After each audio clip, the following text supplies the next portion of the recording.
और कोविड के बाद और ज्यादा बढ़ गया। जो लोग तब तक नहीं यूज कर रहे थे दे ऑल्सो स्टार्टेड यूजिंग, क्योंकि वो आपके मजबूरी बन गई थी। ठीक है, पहले पेरेंट्स ने फोन नहीं दिए हुए थे, लैपटॉप्स नहीं दिए हुए थे, बट जब क्लासेस ही ऑनलाइन चल रही हैं, पेरेंट्स हमसे एक ही काम करवाना चाहते हैं कि पढ़ लो, है ना। टीचर्स भी यही चाहते हैं कि पढ़ लो। पहले वो क्या कहते थे, फोन छोड़ दो और पढ़ाई कर लो। कोविड में क्या कहना पड़ा उनको, फोन ले लो और पढ़ाई कर लो। हुआ नहीं? हुआ कि नहीं?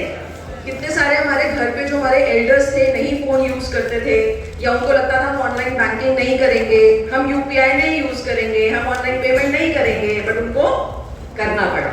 दे had to switch to it when the covid came.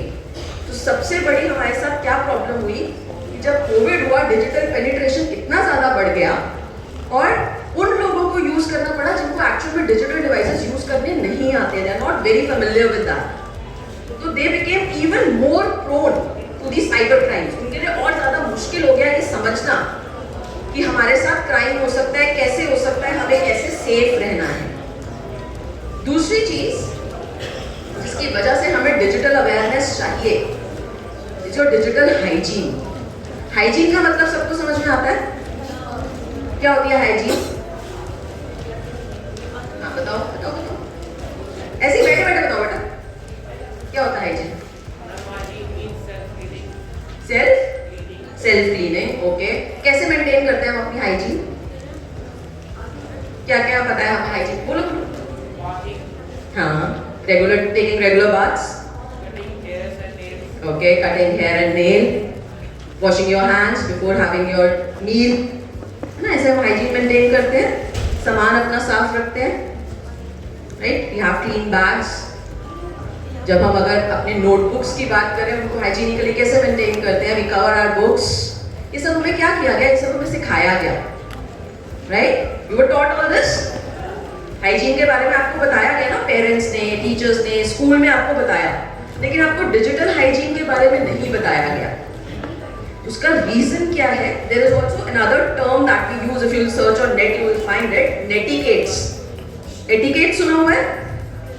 Etiquettes हमें सिखाए, स्कूल ने भी सिखाए क्या एटिकेट्स मेंटेन करने हैं, पेरेंट्स ने भी सिखाए, एल्डर्स ने घर पे सिखाए, लेकिन नेटिकेट्स हमें नहीं सिखाए। नेटिकेट्स क्या है कि इंटरनेट पे कैसे बिहेव करना है, वो हमें नहीं सिखाए। क्यों नहीं सिखाए?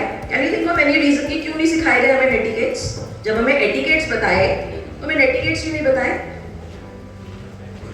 बता सकते हैं क्यों नहीं बताए? बताने वाला कौन है? एटिकेट्स किसने सिखाए? स्कूल ने सिखाए, टीचर्स ने, पेरेंट्स ने सिखाए। नेटिकेट्स नहीं सिखाए क्योंकि उनको खुद ही नहीं पता। कितनों के पेरेंट्स ऐसे हैं जिन्होंने डिजिटल डिवाइसेस आपसे चलाने सीखे हैं, या वो अभी भी पूछते हैं कि बेटा ये बताना इसमें कैसे होगा। See, a lot of you। तो अब यहाँ पर जब हम डिजिटल वर्ल्ड की बात कर रहे हैं तो actually you have become their teachers. इसको हम रिवर्स मेंटरिंग कहते हैं। अब आप उनको सिखाने वाले बन गए हो, because you are more aware about this digital world as compare to your parents, as compare to your teachers. तो जब हमारे सिखाने वालों को हमें पता नहीं था, उन्होंने हमें सिखाया नहीं, हमने यूज करना स्टार्ट किया, हमें तो पता ही नहीं इसके बारे में, हमसे किसी ने बात नहीं की। एटिकेट सिखाए थे, हमने सीख लिए। हाइजीन हमें सिखाई थी, फिजिकल हाइजीन हमने सीख ली, हम उसको फॉलो भी करते हैं, लेकिन डिजिटल हाइजीन, डिजिटल एटिकेट्स, नेटिकेट्स हमें इसके बारे में नहीं बताया गया। तो आज के सेशन में we are going to talk about this, क्या, because now I am saying you are the teachers of your teachers and of your parents, of your elders. तो ये सब आप उनको सिखाएंगे। क्या अच्छा मौका है। अभी तक वो सिखाते आए हैं, डांटते आए हैं, है ना। नहीं कर रहे होते अगर ठीक काम तो डांट पड़ती है। तो अब आप सिखाएंगे, and you are full right. अगर पेरेंट्स नहीं फॉलो कर रहे हैं digital hygiene, you scold them because it is for their benefit कि प्लीज फॉलो दिस। मत इसमें कोई भी आप ऐसा शॉर्टकट रूट लो, because this is very dangerous. क्या, कैसे डेंजरस है, किस तरह के स्कैम्स हो रहे हैं, क्यों हमें अपने आप को प्रोटेक्ट करना है, will be doing it in today's session. तीसरा टर्म है, this is the recent term, digital quotient. IQ सुना हुआ है? इंटेलिजेंस क्वोशिएंट क्या मेजर करता है वो? Intelligence level. ईक्यू सुना है? इमोशनल क्वोशिएंट सुना है? It measures how emotionally strong you are. Digital question, it will measure digitally how strong you are. Do you know your digital devices? Do you know how you have to behave online? Do you know about the digital hygiene or not? Are your devices safe or not? Are you able to protect yourself digitally or not? That is your digital question. So this is the new term that has come into being, which you need to be aware of. And the last and very important thing, especially for the youngsters, please be very clear about this. Digital footprints are permanent. Digital footprints का मतलब क्या है? आपने कुछ भी अपने device पे काम किया, फोटो क्लिक किया, कुछ पोस्ट किया, it is going to stay forever. आप डिलीट कर दीजिए, आप अपना फोन फॉर्मेट कर दीजिए, you do whatever, it is going to stay. We have law enforcing agencies, you are aware of it. सुना हुआ है ना, लॉ एनफोर्सिंग एजेंसीज हैं हमारी कंट्री में. They have all the state of the art facilities from where they can retrieve whatever information you have put on digitally at any point of time. मैंने क्यों कहा ये यंगस्टर्स के लिए बहुत इंपॉर्टेंट है?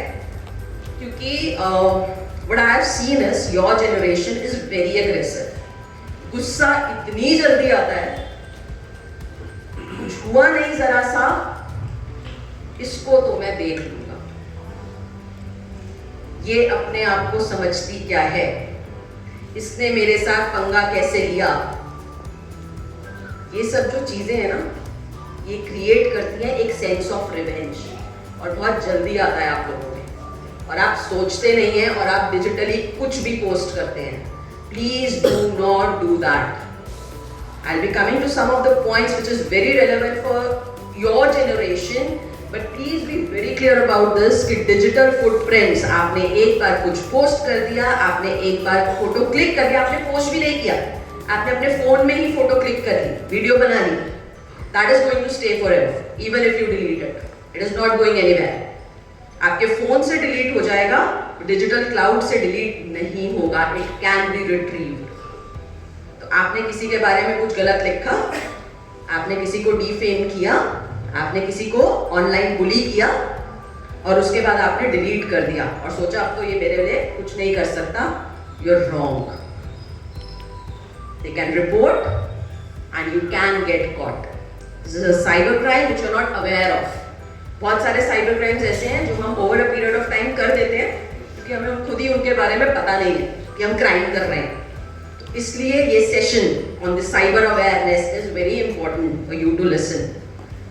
मुझे पता है मैं थोड़ा थोड़ा डरा रही हूँ, बट जरूरी है डराना. What makes us vulnerable to the attacks? कि मैंने शुरू में कहा कि we are all vulnerable to the cyber attacks. बोला ना फर्स्ट स्लाइड पे जब जहाँ पे मेरी तरफ नाम ही लिखा हुआ था वहाँ पे मैंने कहा कि all are prone to the cyber attacks. अभी हम आगे जितने भी स्कैम्स देखेंगे ना, इन पॉइंट्स के साथ लिंक करने की कोशिश करेंगे. Over the period of time while teaching this subject, I have found that there are 3-4 main parameters which makes us vulnerable to the attack. पहला क्या है? greed, लालच. बहुत लालची लोग हैं सबके सब. हमें ऐसा लगता है कुछ फ्री मिल रहा है, आज तो भाई किस्मत खुल गई, फ्री आईफोन का लिंक आया मेरे पास, कुछ नहीं करना, क्विज भरनी है और हो सकता है मेरा आईफोन निकल आए. कुछ नहीं करना, मुझे सिर्फ 2 क्वेश्चन का आंसर करना है और हो सकता है मेरा लैपटॉप निकल आए फ्री प्राइस में. राइट? अरे यार बड़ी सुंदर सी लड़की ने मुझे फ्रेंड रिक्वेस्ट भेजी है सोशल मीडिया पे, वाह यार.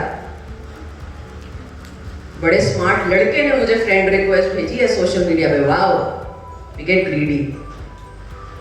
और जैसे ही हमने ग्रीड किया ऑनलाइन, हम फंसने के लिए और ज़्यादा वल्नरेबल हो गए. बिकॉज आपको नहीं पता कि वहाँ जो पीछे बैठे हुए हैं वो आपसे वो जो क्लिक करवा रहे हैं या आपसे जो वो सर्वे फिल करवा रहे हैं, just through that link they are going to enter your systems and they'll have all the control of your system. उसके बाद वो आपका फोन ऑपरेट कर सकते हैं, उसके बाद वो आपका लैपटॉप ऑपरेट कर सकते हैं without you even knowing about. आपका सारा डेटा चला जाएगा, सारा डेटा उनके पास कॉपी हो जाएगा और आपको पता भी नहीं लगेगा. तो लालच नहीं करना है, ठीक है?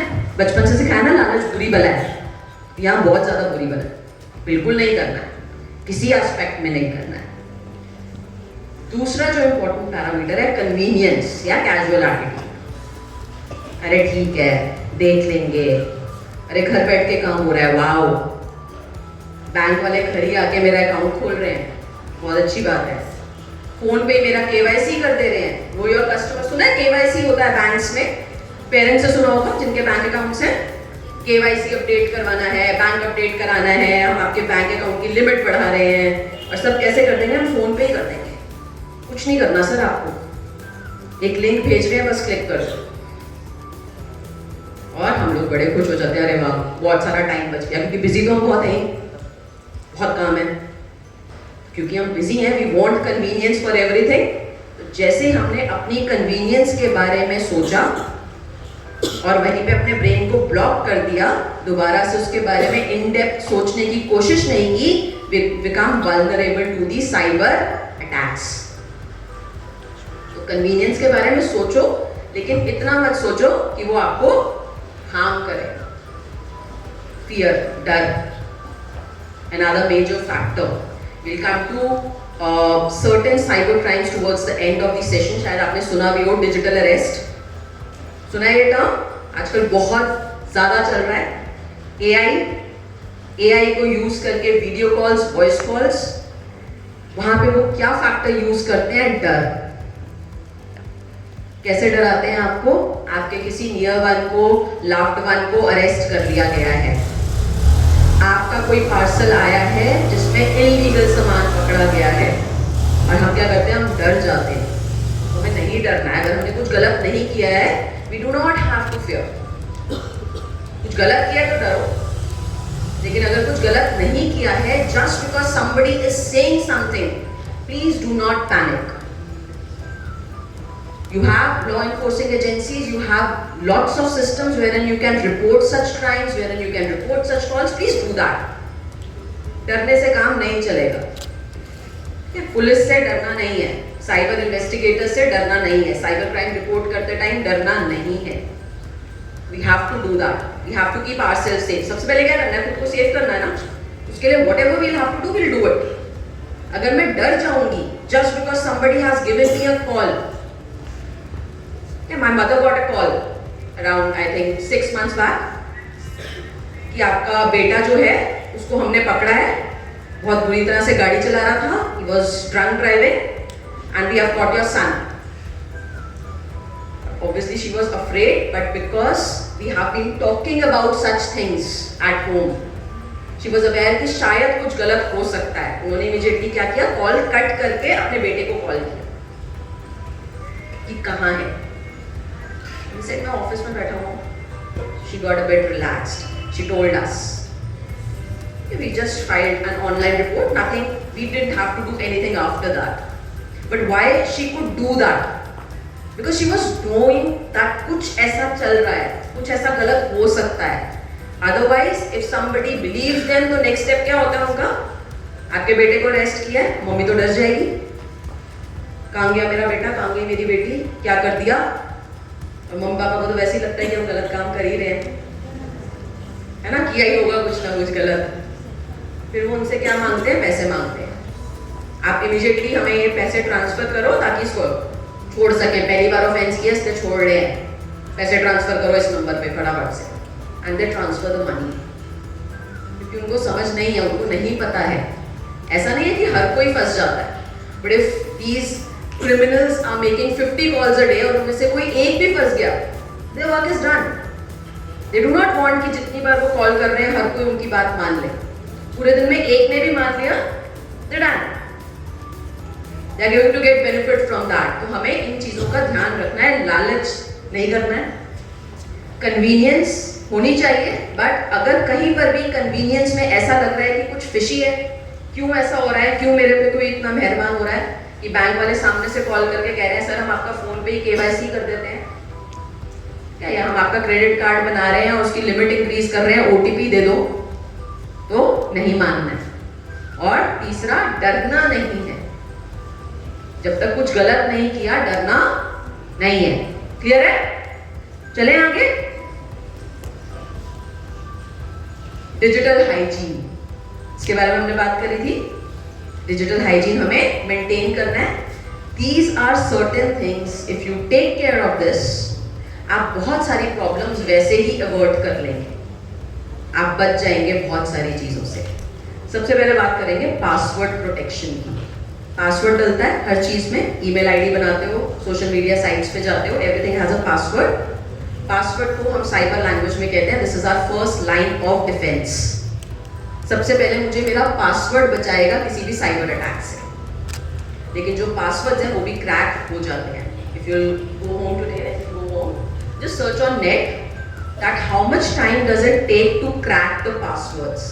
There are full research reports on it which tell you कि आपके पासवर्ड की लेंथ कितनी है, उसमें आपने सिर्फ अल्फाबेट्स यूज किए हैं, सिर्फ नंबर्स यूज किए हैं, और is it an alphanumeric code, or is it using certain symbols also, then what time would it take for the hackers to crack your password depending upon what kind of password you had. सबसे पहले तो password की strength हमें अच्छी रखनी है। कैसे password strength कैसे अच्छी होती है? How do you make strong passwords?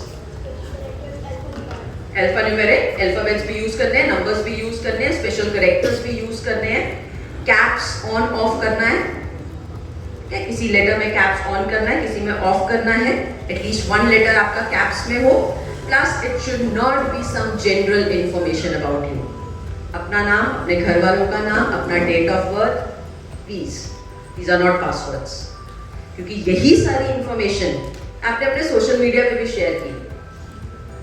Social media पे मेरा नाम भी है, क्योंकि मैं अपने पेरेंट्स के साथ फोटो भी डालती हूँ, उनको टैग भी करती हूँ, तो मेरे पेरेंट्स का नाम भी है, मेरे फैमिली मेंबर्स का नाम भी है, और मेरा प्रोफाइल तो पब्लिक है, हर कोई देख रहा है, सबको पता है, मेरा डेट ऑफ बर्थ सबको पता है, क्योंकि लॉक तो हमने अपना प्रोफाइल किया नहीं।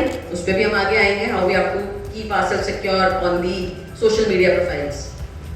लेकिन क्योंकि अभी हमने वो सब नहीं किया है and all this information is readily available, और उसी को मैं अपना पासवर्ड बना रही हूँ, it is very easy for the hackers to crack your password in that case, क्योंकि उनको मैनुअली नहीं करना, जैसे मूवीज में और टीवी सीरियल्स में या वेब सीरीज में दिखाते हैं ना कि कोड खोलना है तो वो मैनुअली डाल के देख रहे हैं 3-4 passwords. This is not the work of hackers. Hackers ऐसे काम नहीं करते, दे हैव सॉफ्टवेयर्स, उसमें वो आपकी इंफॉर्मेशन फीड करते हैं, वो सॉफ्टवेयर उनको बताता है कि what can be the probable passwords.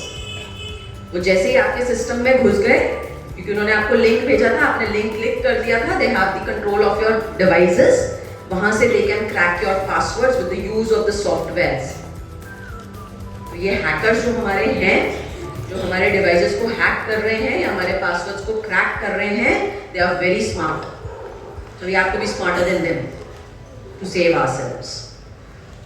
इसी के साथ हमारा 2 फैक्टर ऑथेंटिकेशन। आज की डेट में सिर्फ पासवर्ड लगाना is not enough.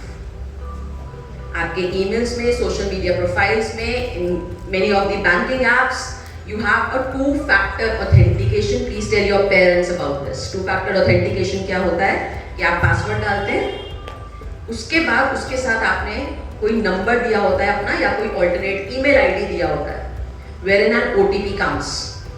You have to put that OTP as well.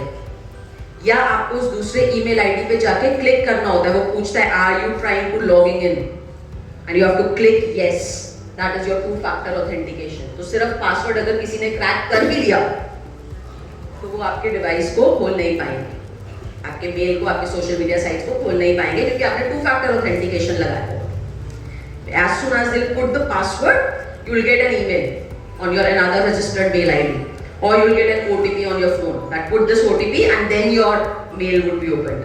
तो इससे क्या होगा, एक तो खुलेगा नहीं, और दूसरा मुझे इमीडिएटली पता लग जाएगा that somebody is trying to hack into my device, somebody is trying to hack into my mail, और उस समय मैं क्या करूंगी, इमीडिएटली अपने पासवर्ड को चेंज करूं, क्योंकि अगर 2-factor authentication तक वो पहुंच गए हैं, मेरे पास OTP आ गया है, मेरे पास मेल आ गया है that please try to log in, are you trying to log in, click yes for it, it means password crack हो चुका है, तो इमीडिएटली मैं उस समय पे अपना पासवर्ड चेंज करूंगी। क्लियर? दूसरा है update your software and regular backups of the data. Again this is more important I would say for the teachers and for your parents, क्योंकि जब वो काम करते हैं अपने लैपटॉप्स पे, they have a lot of office data on their laptops.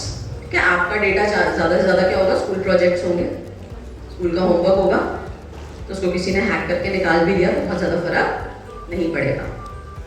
लेकिन आपके पेरेंट्स को, टीचर्स को, who have their lot of data stored on their devices, this will impact a lot. So you will tell this to your parents कि एक तो software जो भी हैं आपके, उनको रेगुलरली हमें अपडेट करना है और रेगुलर बैकअप्स लेने हैं। I'll tell you an example of this from my own home. It happened with my husband in the month of September. He has his office system installed at our home as well. और उसमें अभी antivirus जो है वो expire हो गया था, antivirus हमने अपडेट करवाया नहीं था, and there was an attack on that system. Immediately क्या हुआ, all his files got blocked. Files के जो एक्सटेंशंस होते हैं, जैसे वर्ड फाइल होती है तो .doc आता है एंड में, एक्सेल फाइल होती है तो .xls आता है, तो वो सारे जो पीछे के आपके फाइल नेम्स हैं, फाइल एक्सटेंशंस हैं, वो चेंज हो गए। As soon as he was clicking on any of the file, it showed a simple message which was asking him to give 6 bitcoins, otherwise his files would be erased in next 24 hours. कोई file नहीं खुल रही थी, कुछ नहीं हो रहा था, the whole system was hacked into. क्यों हुआ? क्योंकि एंटीवायरस इंस्टॉल्ड नहीं था, एंटीवायरस अपडेटेड नहीं था हमारा। However, we got saved, हमें बच हम क्यों गए? Because he had the backup of his data. He takes the backup of his data at least twice a week. और कहाँ लेते हैं बैकअप? एक्सटर्नल हार्ड डिस्क पे। तो वहाँ से फाइल्स नहीं खुल रही थी। What only he had to do was he had to call an expert so that वहाँ से वो ransomware का जो malware infect हो गया है, जो अंदर एक वायरस आ गया है सिस्टम में, उसको रिमूव करवाना था। फाइल्स हमें रिकवर करने की जरूरत नहीं थी, उनको बिटकॉइंस में पे करने की जरूरत नहीं थी, because we had our files in the backup. तो हमें we had to spend a lot of money because we had to get our system updated, antivirus install हुआ, पहले cleaning हुई उस पूरे system की, a lot of time was wasted, mental harassment हुआ, yeah, panic situation create हुई, but the only benefit that we had, the only good thing that we had was that we had taken the backup of our files. So we were safe about that, we were sure about that कि ठीक है, बस सिर्फ system ठीक हो जाए, files मेरे पास हैं। तो हमें एक तो एंटीवायरस रखना है, अपडेटेड रखना है सॉफ्टवेयर को, प्लस हमें बैकअप लेना है अपनी इंपॉर्टेंट फाइल्स का। Use authorized apps only. कितनी ही एप्स हम डाउनलोड करते हैं अपने फोन्स में, करते हैं ना, और जैसे ही जब हम कोई भी डाउनलोड करते हैं ऐप, तो वो कुछ परमिशंस मांगता है आपसे। आप पढ़ते नहीं हो उन परमिशंस को, क्योंकि बहुत लंबी चौड़ी होती हैं, बहुत लंबा चौड़ा उनका वो प्राइवेसी डेटा और लीगल टर्म्स होती हैं, और उसके नीचे एंड में एक छोटा सा बटन होता है I agree. Till the time you do not click on that I agree button, वो आपको अपना ऐप डाउनलोड करने नहीं देता। तो मुझे तो ऐप चाहिए, तो मैं क्या करती हूँ, आई अग्री पे क्लिक करती हूँ। जैसे ही I have clicked on that I agree, I have myself given the permission to the apps. General permissions क्या होती हैं? आपके फोन बुक को ले लेते हैं, वो आपके कैमरा को ले लेते हैं, आपकी गैलरी को ले लेते हैं, आपके ईमेल आईडी कॉन्टैक्ट्स को ले लेते हैं, ठीक है। लोकेशन एक्सेस भी लेती हैं कुछ एप्स जहाँ पे लोकेशन की जरूरत है, wherein they have to deliver you, या ओला कैब्स कर रहे हैं, कोई भी कैब सर्विस कर रहे हैं, कोई भी होम डिलीवरी सर्विस कर रहे हैं, वहाँ पे they ask you to switch on the location. तो ये सब परमिशंस हमें एप्स को देनी पड़ती हैं, और एप्स को डाउनलोड किए बिना काम भी नहीं चलेगा। तो सिक्योरिटी क्या है हमारे पास कि हम सिर्फ ऑथोराइज्ड एप्स यूज करें। ऑथोराइज्ड एप्स आप कैसे यूज करेंगे? आप सिर्फ अपने गूगल प्ले स्टोर से, या अगर आपके पास आईफोन है उसका जो प्ले स्टोर है, सिर्फ वहीं से डाउनलोड करेंगे apps. Again very important for you people, क्योंकि बहुत सारे एप्स ऐसे भी हैं which have a premium account which ask you for money. For example, Spotify, या उसका प्रीमियम अकाउंट लेना है तो वो आपसे कुछ पैसे चार्ज करता है, बहुत ज़्यादा पैसे नहीं है, बट इट चार्जेस यू। लेकिन उसी का एक फ्री वर्जन भी अवेलेबल है। It was told to me by my son, मैं भी नाम शायद स्पॉट ट्यूब करके कुछ है या something is that. It's not an authorised app, please. आपको नहीं पता वो आपका क्या डेटा ले रहे हैं, और आप कोई भी ऐसे ऐप को डाउनलोड कर रहे हैं आप जब मूवीज डाउनलोड करते हैं, अरे वाह नेक्स्ट डे आज रिलीज हुई मूवी, अगले दिन अवेलेबल हो गई, let's download and watch it. They are all trojan attacks. जैसे ही आपको मूवीज डाउनलोड करते हैं उसके साथ कौन से वायरसेस आपके डिवाइसेस में इंस्टॉल हो रहे हैं, you are not aware of it. Please do not do that. क्या तो लालच, ग्रीड ना करें। ओनली ऑथराइज्ड एप्स यूज करें, क्योंकि अनऑथराइज्ड एप्स को अगर आप वही परमिशंस देंगे then it is dangerous. Permissions तो हमें देनी पड़ेगी, सिर्फ हमारे पास सेफगार्ड क्या है, that we are giving it to the authorized apps. Log out from the sites and portals once you are done, please. Again convenience related. हम लोग क्या करते हैं, अरे लॉग इन करके रखा हुआ है ना, छोड़ देते हैं ना ऐसे ही।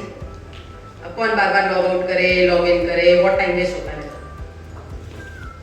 ना। बैंक कार्ड्स, जब आप कार्ड्स अपने क्रेडिट कार्ड्स यूज कर रहे हैं, प्लीज टेल योर पेरेंट्स। बहुत बार हम क्या करते हैं, क्रेडिट कार्ड की इंफॉर्मेशन सेव करके छोड़ देते हैं। ये साइट पे तो मैं रेगुलरली यूज करती हूँ, तो मैंने सेव ही करके छोड़ दिया उस पर अपनी क्रेडिट कार्ड की इंफॉर्मेशन, की बार बार कौन डालेगा। वो एप्स आपको पूछता है do you want to save your information for future use, और आप उस पर येस क्लिक करते हो, तब वो सेव करता है इंफॉर्मेशन, अपने आप नहीं करता। हम तो कह ही रहे हैं, हाँ लो ना प्लीज ऑन द प्लेटर। हम चाहते हैं हमारे साथ साइबर क्राइम हो जाए, पर हमें कन्वीनियंस चाहिए। जितने आपके बैंक कार्ड्स हैं, आरबीआई की गाइडलाइंस हैं, जब आप अपने बैंक एप्स पे जाकर देखेंगे, you can close the transactions when it is not in use. Teachers I think use कर रहे होंगे, तो if they are aware of it, आप अपने पेरेंट्स को प्लीज बताएं, जो भी बैंक का वो कार्ड यूज कर रहे हैं, उस बैंक की जब वो ऐप पे जाएंगे, वहां पे वो आपको ऑप्शंस देता है कि इस क्रेडिट कार्ड को अभी के लिए आप बंद कर दो, अभी इस पे कोई ट्रांजैक्शन नहीं हो सकती। आप कितने की लिमिट सेट करना चाहते हो, एट अ टाइम उस पर सिर्फ 5000 की ट्रांजैक्शन हो सकती है, you can set it out. और जब चेंज करना है चेंज कर सकते हो, इट्स इन योर हैंड। आपके फोन में ही वो ऐप है, तो आप उस ऐप पे जाओगे। For example I am using SBI card, मैं एसबीआई की ऐप पे जाती हूँ आज की डेट में, क्योंकि मुझे अभी कोई ट्रांजैक्शन उससे नहीं करनी है, मेरी सारी ट्रांजैक्शन उसमें बंद है। Domestic transactions, international transactions all are closed. अगर किसी को वो कार्ड डिटेल्स मिल भी गई, वो कर ही नहीं पाएंगे कुछ भी, क्योंकि जैसे ही वो ट्रांजैक्शन करने की कोशिश करेंगे, it will say your bank does not allow it, क्योंकि आपका कार्ड बंद है, आपने ट्रांजैक्शन ही बंद कर रखी है उसमें। और जब मैं कहीं जा रही हूँ, जब मुझे ट्रांजैक्शन करनी है, it just takes less than a minute. आप अपनी उस ऐप पे जाइए, आप उस पे मैनेज ट्रांजैक्शंस पे जाइए, and you open the transaction and you set the limit. That's it, it's as simple as that. लेकिन हम करते नहीं हैं, क्योंकि हम आलस आ जाता है कि अरे क्या मैं यही करती रहूं हर बार मुझे जाके कुछ खरीदना है तो मैं इसको ऑन करूं, फिर मैं इसको ऑफ करूं, और कोई काम नहीं बचा मेरे पास। तो अगर और कोई काम बचा है और वो करना है, तो फिर give it on platter to the criminals, कि उनके पास अगर आपका कार्ड आ गया देन दे मिसयूज इट। हमारे पास बहुत सारे ऐसे सेफगार्ड्स हैं which is being given to us by our authorities from time to time, लेकिन हमें उसका यूज पता ही नहीं है, कि हमें उसके बारे में जानकारी ही नहीं है। It's important that you know about it and you talk about it. Limit sharing your personal info, very very very important. ये वाला जो है ना, this is for you people. ये जब से स्मार्टफोन्स आए हैं ना, और जो फोटो क्लिकिंग, क्योंकि कोई लिमिट तो है नहीं, खींचते रहो फोटो दिन में 100। हम जब तुम्हारी एज के थे, तो जो हमारे कैमराज आते थे ना, उसमें वो रील लगती थी, है ना। टीचर्स को पता है यहाँ पर, तुम्हें मुझे नहीं पता तुम लोगों ने वो कैमरा देखा भी है कि नहीं। उसमें वो रील डालनी पड़ती थी, खरीद के देखा वो कैमरा, रील डलती थी जिसमें, देखा है किसी ने स्टूडेंट्स में से, देखा है? उसमें एक रील में 36 फोटोज आती थी, और जब हम ट्रिप पे जाते थे तो वो एक रील लेके जाते थे, डाल के कैमरा में, एक साथ में रखते थे स्पेयर, इससे ज़्यादा हमें अलाउड नहीं होता था। पेरेंट्स इतनी रील्स लेके देते थे, और उसमें कई बार होता था कि 36 की जगह ना 38 या 39 फोटोज खिंच जाती थी, और हम बहुत खुश हो जाते थे, वाह जैकपॉट लग गया, पूरा पैसा वसूल कर लिया मैंने इस बार रील का। लेकिन अब क्या है, अब तो ऐसा है नहीं। अब तो मेरे पास फोन है, इधर से यूं और इस एंगल से यूं, हर एंगल से फोटो चाहिए मुझे, पीछे से भी चाहिए, आगे से भी चाहिए, साइड से भी चाहिए, मैं सूरज देख रही हूँ उसकी फोटो भी चाहिए, मैं मेट्रो में जा रही हूँ उसकी फोटो भी चाहिए, मैं पढ़ रही हूँ उसकी फोटो भी चाहिए, मैं लोनली फील कर रही हूँ उसकी फोटो भी चाहिए। फीलिंग सैड, फीलिंग लोनली, हर तरह की फोटोज डलती हैं। इसको मैं क्या कहती हूँ, जब आप अपनी इतनी पर्सनल इन्फो शेयर करते हो ना, again you are serving it on platter to the criminals. एक बार सिर्फ एक एग्जाम्पल सोच के देखो, मैं अपनी क्लास में ज़रूर ये पूछती हूँ। मान लो ये डिजिटल वर्ल्ड से पहले की बात करें और कोई प्लान बना रहा है कि तुम्हें किडनैप करना है, उसको क्या क्या देखना पड़ेगा तुम्हें किडनैप करने से पहले? क्या क्या इन्फॉर्मेशन इकट्ठी करनी पड़ेगी? योर रूटीन, ओके, और लोकेशन बताओ। Name, address, number, photo. Good. अब करनी पड़ेगी तो हम दे ही रहे हैं ना उसको, क्यों मेहनत करानी है बेचारे से? एक तो मुझे किडनैप करना चाहो, बस मैं मेहनत भी कराऊं? मैं तो खुद ही बता रही हूँ उसको, today travelling to so and so place with so many friends, और उन सबकी फोटो अपने साथ वहीं पर डालनी है मुझे, ताकि सबको पता चलना चाहिए मैं किस किस के साथ जा रही हूँ, क्या मैंने कपड़े पहन रखे हैं, कितने लोग मेरे साथ हैं, कितने बजे जा रही हूँ, कितने बजे वापस आऊंगी, सब बता दिया मैंने तुमको। अब मत बोलना किडनैपिंग मुश्किल है। नाम भी मेरा है, मेरी फ्रेंड्स का नाम भी है, क्योंकि मैं टैग करूंगी, क्योंकि अगर मैं किसी फ्रेंड को टैग नहीं करूंगी फिर वो नाराज हो जाएगी। मुझे क्यों टैग नहीं किया? मैं भी तो थी फोटो में, या किसी एक की फोटो रह गई तो वो नाराज हो जाएगा, है ना? कि मेरी फोटो क्यों डाली, मैं भी तो गई थी, मैं भी तो गया था। प्लीज मत शेयर करो इतनी पर्सनल इंफॉर्मेशन। तो मैंने अपनी, जब मैं फर्स्ट टाइम ये सब्जेक्ट पढ़ा रही थी, मैंने अपनी क्लास में जब ये बोला तो मेरे पास एक बड़ा इंटरेस्टिंग क्वेश्चन आया बच्चों से, तो मैम इसका क्या मतलब हुआ, हम घूमने जाएंगे तो हम बताएं भी ना कि हम घूमने जा रहे हैं, फिर हम घूमने किस लिए जा रहे हैं? तो पहले तो हम घूमने इसलिए जाना शुरू हो चुके हैं क्योंकि मुझे दूसरों को बताना है। पहले हम घूमने इसलिए जाते थे क्योंकि मुझे रिलैक्स करना है, पहले हम घूमने इसलिए जाते थे क्योंकि मुझे एंजॉय करना है, अब हम घूमने इसलिए जाते हैं क्योंकि मुझे फोमो हो रहा है, मेरा दोस्त हुआ है, मैं नहीं जा पाया, मैं नहीं जा पाई, मुझे फियर ऑफ मिसिंग आउट हो रहा है, इसलिए घूमने जाते हैं। या इसलिए जाते हैं कि अरे देख, अब मैं फोटोज डालूंगी ना, देख कितना चलेगी कि मैं तो हुआ ही गोवा, मैं तो घूमा ही छुट्टियों में, ये तो कहीं जा नहीं पाई ना? याद आ रही है ऐसी चीजें इन लोगों को, इसलिए बात कर रहे हैं। हाँ कि हाँ यार करते तो हैं ऐसा, बात तो सही कह रही हैं आप। सही कह रही हूँ, नहीं कह रही हूँ? बताओ बताओ, कितना को लग रहा है सही बात कर रही हूँ? होता है ना ऐसा? तो मेरे पास यही क्वेश्चन आया था कि मैम वो फोटो भी नहीं डालेंगे तो कैसे पता लगेगा सबको कि हम घूमाए? मैं कैसे अपने फ्रेंड्स को जेलस करवाऊंगी? मैंने इतना स्मार्ट ड्रेस पहनी है तो मैं अपनी फोटो भी ना डालूं? नई ड्रेस खरीदी है तो मैं बताऊं ना?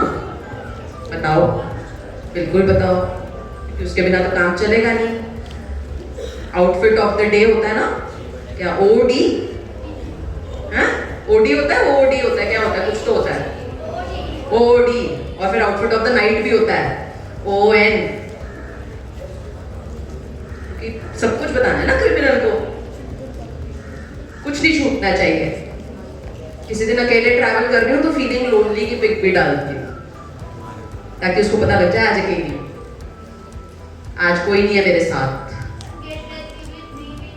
हाँ बताओ बताओ, नहीं सुनाई दिया? नहीं, खड़े होके नहीं, जोर से बोल दो बस थोड़ा सा। गेट रेडी, बहुत सारी चीजें हैं, मेरे को इतनी सारी नहीं पता, देखो थोड़ी थोड़ी पता है, थोड़ा थोड़ा सीख रही हूँ मैं भी। लेकिन बेटा क्यों इससे दिक्कत है वो मैंने तुम्हें बता दिया। अब मैं तुम्हें ये नहीं कह रही कि फोटोज डालो मत, वो तो डालोगे ही ना, उसके बिना नहीं काम चलेगा, बट बाद में डाल दो। जब वहां से वापस आ गए घूम कर, घर पहुंच गए, उसके बाद अगर फोटोज डालोगे तो भी तो फ्रेंड्स जल ही जाएंगे ना, तो भी तो उनको पता लग ही जाएगा ना कि घूम के आए हो, कि नहीं पता लगेगा? मैं गोवा 4 दिन के लिए गई, जरूरी थोड़ी कि मुझे उन्हीं 4 दिन में ही फोटोज डालनी है, मैं वापस आके भी तो डाल सकती हूँ, डाल सकती हूँ ना? उससे क्या होगा, एटलीस्ट मैं कुछ सेफ्टी मेजर्स ले लो। वैसे तो आई वुड एडवाइज कि बहुत ज़्यादा अपनी पर्सनल पिक्स आप शेयर ना करें, इट इज़ नॉट एडवाइजेबल। और अगर शेयर कर रहे हैं तो अपने सोशल मीडिया प्रोफाइल्स की सिक्योरिटी सेटिंग्स पे जाएं, वहाँ पे आपको वो ऑप्शन देता है कि इसको कौन देख सकता है। उसको पब्लिक पे ना रखें, उसे अपने फ्रेंड्स की सेटिंग पे रखें कि सिर्फ मेरे फ्रेंड्स देख सकते हैं व्हाट आई एम पोस्टिंग। और अपने फ्रेंड्स प्लीज सोच समझ के ऐड करें। सोशल मीडिया पे ऐसा नहीं है किसी ने भी फ्रेंड रिक्वेस्ट भेजी और मैं ऐड कर दूं।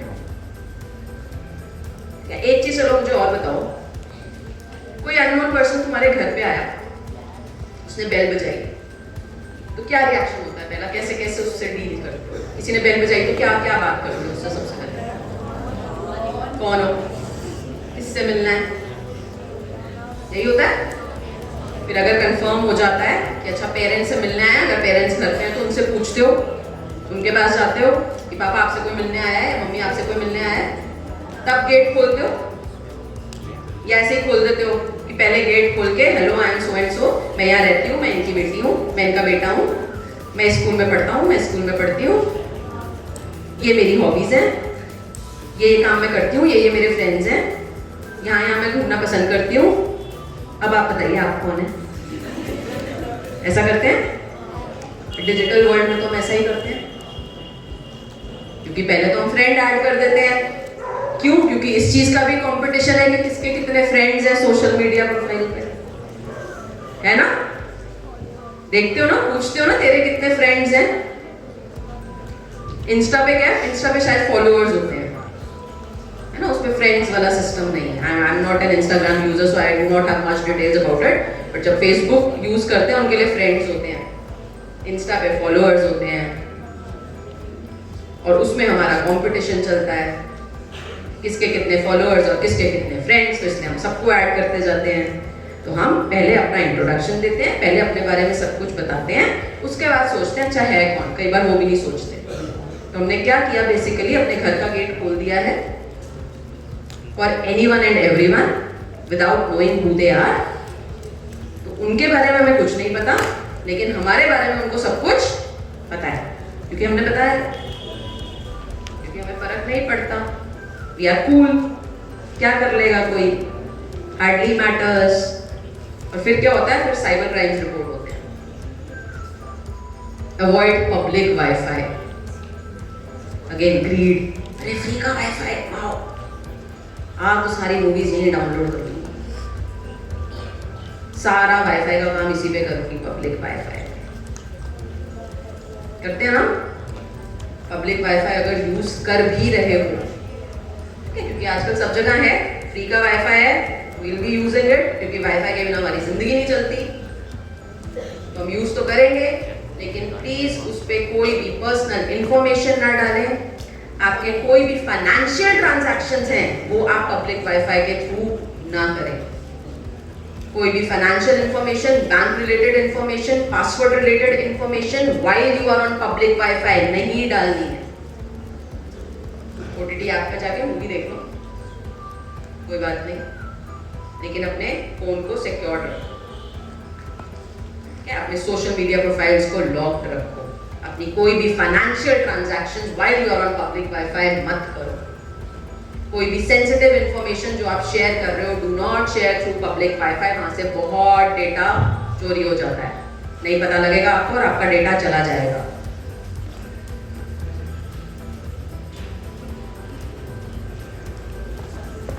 साइबर बुलिंग क्या होता है? साइबर बुलिंग बताओ बताओ।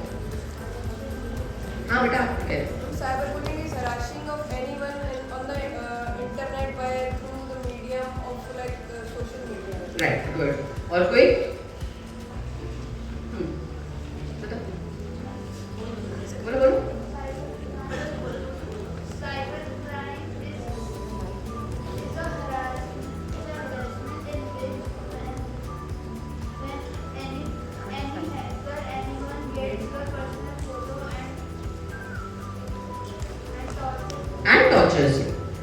बुलिंग पता है हम सबको क्या होती है?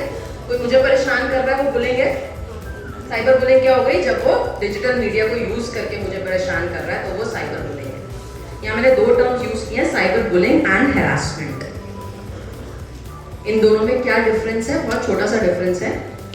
When youngsters, teenagers, small children are involved, it is known as cyberbullying. As soon as one of the parties becomes an adult, okay? बुली करने वाला या बुली होने वाला अगर 18 years and above है, then it is termed as cyber harassment. Okay? तो दोनों terms में फर्क सिर्फ इतना ही है, काम सेम हो रहा है कि आप दूसरे को परेशान कर रहे हो, आप दूसरे के बारे में गलत गलत चीजें लिख रहे हो, आप उनको मेंटली हैरास कर रहे हो। It has a very long lasting impact. Please ना करें। करते क्यों हैं हम ये? मजा लेने के लिए, बदला लेने के लिए, रिवेंज लेना है, जैसे मैंने शुरू में बताया, क्योंकि हमें गुस्सा बहुत जल्दी आता है और मैं छोड़ूंगा तो नहीं, छोड़ूंगी तो नहीं इसको। हम क्या करते हैं? हम जाने बिना साइबर क्राइम करते हैं। These are punishable offences. IPC के अंडर, इंडियन पीनल कोड के under section 499 can give you punishment for defamation, can give you punishment for bullying. Please मत करो। और डाल के कुछ डिलीट कर दोगे तो वो मैंने तुम्हें पहले ही बता दिया, डिजिटल फुटप्रिंट्स नहीं हटते हैं, दे आर परमानेंट। तो बुली करना नहीं है, और अगर बुली हो रहे हो तो please report it immediately. As of now, आपके पास even social media sites पे, on all social media sites, it is the mandate, they have a reporting button. आप डायरेक्टली सोशल मीडिया साइट को रिपोर्ट कर सकते हो उस पोस्ट के बारे में, and it is they are duty bound to take down that post. वो अपने आप रिमूव करेंगे उस पोस्ट को। फिर भी अगर रेगुलरली चल रहा है, please go to a cyber enforcement agency and report about it. आप किसी को डिफेम नहीं कर सकते हैं, आप किसी को बुली नहीं कर सकते हैं। This is a cyber crime. कितनी बार ऐसा करते हैं हम कि फ्रेंड का फोन लिया, मजा लेने के लिए पासवर्ड चेंज कर दिया, या उसका पासवर्ड पता है तो खोला हमने और उसकी जानकारी के बिना उसके फोन को स्कैन करना शुरू कर दिया। क्या क्या रखा हुआ है फोन में, करते हैं ना, मजा लेने के लिए करते हैं। It is a cyber crime. आप किसी की भी डिवाइस को ले रहे हैं, आप किसी के भी डिजिटल मीडिया को ले रहे हैं, अनऑथोराइज्ड यूज कर रहे हैं, कि आपके फ्रेंड ने तो आपसे फोन दिया नहीं कि ये ले मेरा फोन ले ले और देख ले इसमें क्या क्या है। आपने उसका फोन उससे बिना पूछे लिया, उसका पासवर्ड डाल के खोला अगर आपको पासवर्ड पता है तो, और उसका फोन देखना शुरू कर दिया। या पासवर्ड पता है, पासवर्ड डाला, उसका पासवर्ड चेंज कर दिया। You are basically doing an unauthorized use of somebody's digital device. It's a cyber crime, punishable offence. नहीं करना है, क्या मजे लेने के लिए भी नहीं करना है, क्योंकि अभी तो फ्रेंड है, रिपोर्ट कर दिया तो दिक्कत हो जाएगी। बड़ा अच्छा टूल मिल गया, सबको खुश हो रहे हैं, अब लेके दिखा मेरा फोन। सीधा यही धमकी देंगे कि रिपोर्ट कर दूंगा, हमें नहीं करनी है ये चीज। There is a reason why these protocols have been made. जब आप किसी और का फोन ले रहे हो, किसी और का डिवाइस ले रहे हो, आप किसी को डिफेम कर रहे हो, आप किसी को बुली कर रहे हो, you are impacting their lives. आपके लिए वो शायद हो सकता है 2 मिनट का, 5 मिनट का, 1 दिन का, 2 दिन का मजा होगा, but for another person it is going to have a very long lasting impact on them, especially bullying और harassment, because it is a mental torture that you are doing. Physical torture जो होता है ना, चोट लगी वो फिर भी ठीक हो जाती है, मेंटल टॉर्चर नहीं ठीक होता है। प्लीज हम सोचें इसके बारे में, ध्यान रखें इस चीज का कि हम ये ना करें। It is wrong. क्यों मुझे किसी को बुली करना है, क्यों मुझे किसी को नीचा दिखाना है, नहीं करना है मुझे ये काम, ठीक है। यहाँ पे अगर हम सेफगार्ड्स देखेंगे तो it is almost all the same that we have already discussed. One is be cautious while posting the photos and disable your location services. हमारे phones में location का बटन होता है, उसे प्लीज हम सिर्फ तभी ऑन करें जब हम कोई ऐसा ऐप यूज कर रहे हैं जिसमें लोकेशन यूज हो रही है। अगर आपका वो लोकेशन ऐप ऑन है और आप कोई अपनी फोटो क्लिक कर रहे हैं, उस फोटो के साथ उस पर राइट क्लिक करते ही आपकी लोकेशन आ जाती है। You post that photo anywhere, your location can be tracked from that photo. तो आप कोई अपनी फोटो क्लिक कर रहे हैं, प्लीज लोकेशन टैग्स ऑन ना करें until and unless it is necessary। कुछ जगह पे जरूरत होती है, फॉर एग्जांपल अभी आई डोंट नो स्कूल्स का प्रोटोकॉल क्या है, बट कॉलेजेस में because we apply for rankings, तो कॉलेजेस में अगर हम कोई इवेंट कर रहे हैं और वहाँ की हम फोटो क्लिक कर रहे हैं तो हमें जियो टैग फोटोज लेनी होती है to show that where it was conducted, at what time it was conducted. तो आपका जो लॉन्गिट्यूड लैटिट्यूड पड़ा हुआ है वो सब उसमें आ जाता है कि किस लोकेशन पे ये कंडक्ट हुआ, किस टाइम पे ये कंडक्ट हुआ। So for events we have to do that. But apart from that, जब आप अपनी रेगुलर नॉर्मल फोटोग्राफ्स क्लिक कर रहे हैं, लोकेशन टैग ऑन करके हम फोटोज नहीं लेंगे। मुझे नहीं बताना है लोगों को कि मैंने फोटो कहाँ ली, मुझे उनको अपना एग्जैक्ट लोकेशन नहीं देना है। So my location tags must be of. And if you become a victim, सब हमने सेफगार्ड्स लिए लेकिन फिर भी मैं विक्टिमाइज हो ही गई, तो फिर मैं क्या करूंगी? I will keep a record of it, take the screenshots. If you have been cyberbullied, please take the screenshots of it. If any harassment has been done, कोई phones आपको ऐसे आ रहे हैं, please record those calls and submit it to the cyber cell. You have to report about it. बताओगे नहीं तो उस पर एक्शन नहीं हो सकता है. If you are a victim, you are not at fault. आपकी fault सिर्फ ये थी कि maybe you were not that very cautious. लेकिन अब अगर हो ही गया है क्राइम मेरे साथ, अगर मैं विक्टिमाइज हो ही गई हूँ, what is the next step that I have to take? I must report about it. क्योंकि अगर मैं रिपोर्ट नहीं करूंगी तो मेरी हेल्प कोई भी नहीं कर पाएगा।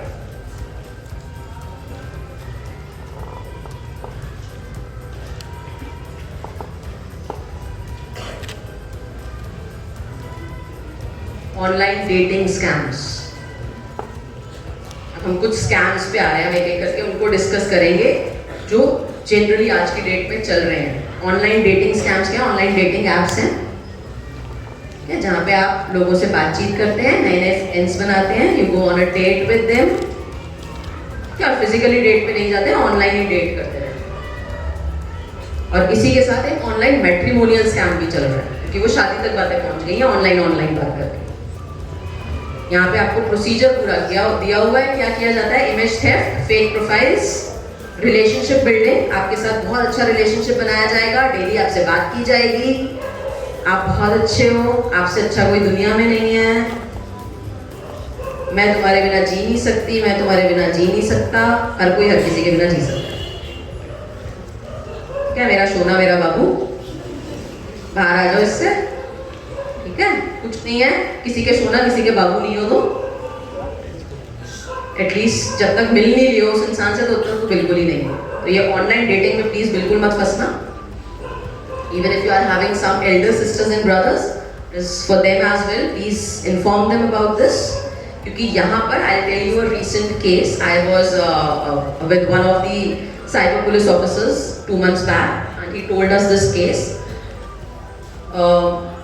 There was this person online dating app के through मिला लड़की से, बहुत दिन तक तो बातें होती रही, and then he proposed her online only कि मुझे तुमसे शादी करनी है। रहता वो कहाँ है? फॉरेन में। यहाँ नहीं रहता, फॉरेन में रहता है, और मुझे तुमसे शादी करनी है और बस I can not wait now. तो हम एक काम करते हैं, हम एंगेजमेंट अभी कर लेते हैं। ऑनलाइन एंगेजमेंट कैसे होगी? Girl obviously asked online engagement कैसे होगी? तो लड़के ने क्या कहा कि you don't worry, I have this ring with me. उसको उसने रिंग दिखाई, ये मेरी पुश्तैनी रिंग है, ठीक है, हमारे चली आ रही है, अच्छा सा उसमें बड़ा सा सॉलिटेयर, ये मैं तुम्हें रिंग जो है भेज रहा हूँ कोरियर से, ये रिंग तुम्हारे पास आ जाएगी एंड बस तुम ये रिंग पहन लेना तो मुझे तसल्ली हो जाएगी कि हमारी एंगेजमेंट हो गई। और बहुत ध्यान से रखना प्लीज इस रिंग को, हाँ मेरी फैमिली की पुश्तैनी रिंग है और it's quite expensive and I am sending you this. उसने उसको रिंग भेजी। थोड़े दिन बाद लड़की के पास कॉल आया from the custom officers saying कि रिंग आई है आपके लिए मैडम एक, लेकिन इसको हम आपके पास भेज नहीं सकते, हमने यहाँ पे इसको सीज कर लिया है क्योंकि इस पे कस्टम ड्यूटी नहीं पे हुई भी, आपको तो इस पे जी कस्टम ड्यूटी पे करनी है, आप प्लीज वो जल्दी से पे करें नहीं तो ये रिंग हम जब्त कर लेंगे। उस लड़की ने क्या किया, फिर से उस लड़के को कॉन्टैक्ट किया कि भाई मेरे पास ऐसा सा कॉल आया, लाइक ओह यार शिट, वो तो बड़ी महंगी रिंग है, मेरी मम्मी ने दी थी यार मुझे, क्या करें आप प्लीज छुड़वा लो उसको किसी तरह से, मैं यहाँ से तो पेमेंट कर नहीं सकता, प्लीज तुम पेमेंट करके किसी भी तरह उस रिंग को प्रोक्योर कर लो, नहीं तो मेरे को नहीं, मैं कैसे, तो मेरे घर की रिंग, ओ माय गॉड।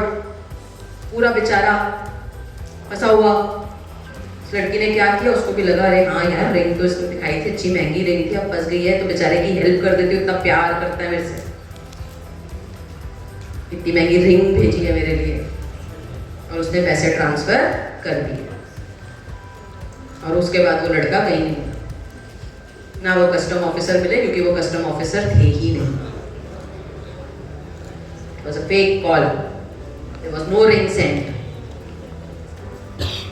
तो this is your online dating scam. आपसे मिलेंगे, आपसे बातें करेंगे, जनरल स्टोरीज जो फैब्रिकेटेड है वो यही है, हम फॉरेन में रहते हैं या हम फॉरेन में ट्रैवल कर रहे हैं, या हम किसी इंटरनेशनल ऑर्गेनाइजेशन के साथ हैं, मैं नेवी में हूँ, मैं तो सी में ट्रैवल कर रहा होता हूँ। फिर उसके बाद वो आपको कुछ सामान भेजेंगे या वैसे आपको कह देंगे कि मैं फंस गया हूँ, please send me money, please do not send any money, any gifts to anyone you do not know. कोई इतना बेचारा नहीं है जिसको अपना सामान छुड़वाना है, आके अपने आप छुड़वा ले। इतना दया धर्म नहीं करना, क्या समाज सेवा इतनी नहीं करनी। मिले नहीं हो ना उससे अभी तक, जानते नहीं हो उसको। कोई वैसे आ जाए हमारे घर पे पैसे मांगने हैं तो हम 100 रुपए नहीं देते, बट वो ये तो he loves me, anything for him। मैं इस बबल से बाहर आ जाओ, कोई नहीं तुमसे इतना प्यार करता। कि फॉरेन रेंट में बैठा हुआ अभी तक मिला तुमसे है नहीं, और तुम्हें 2 लाख की 3 लाख की रिंग भेज देगा।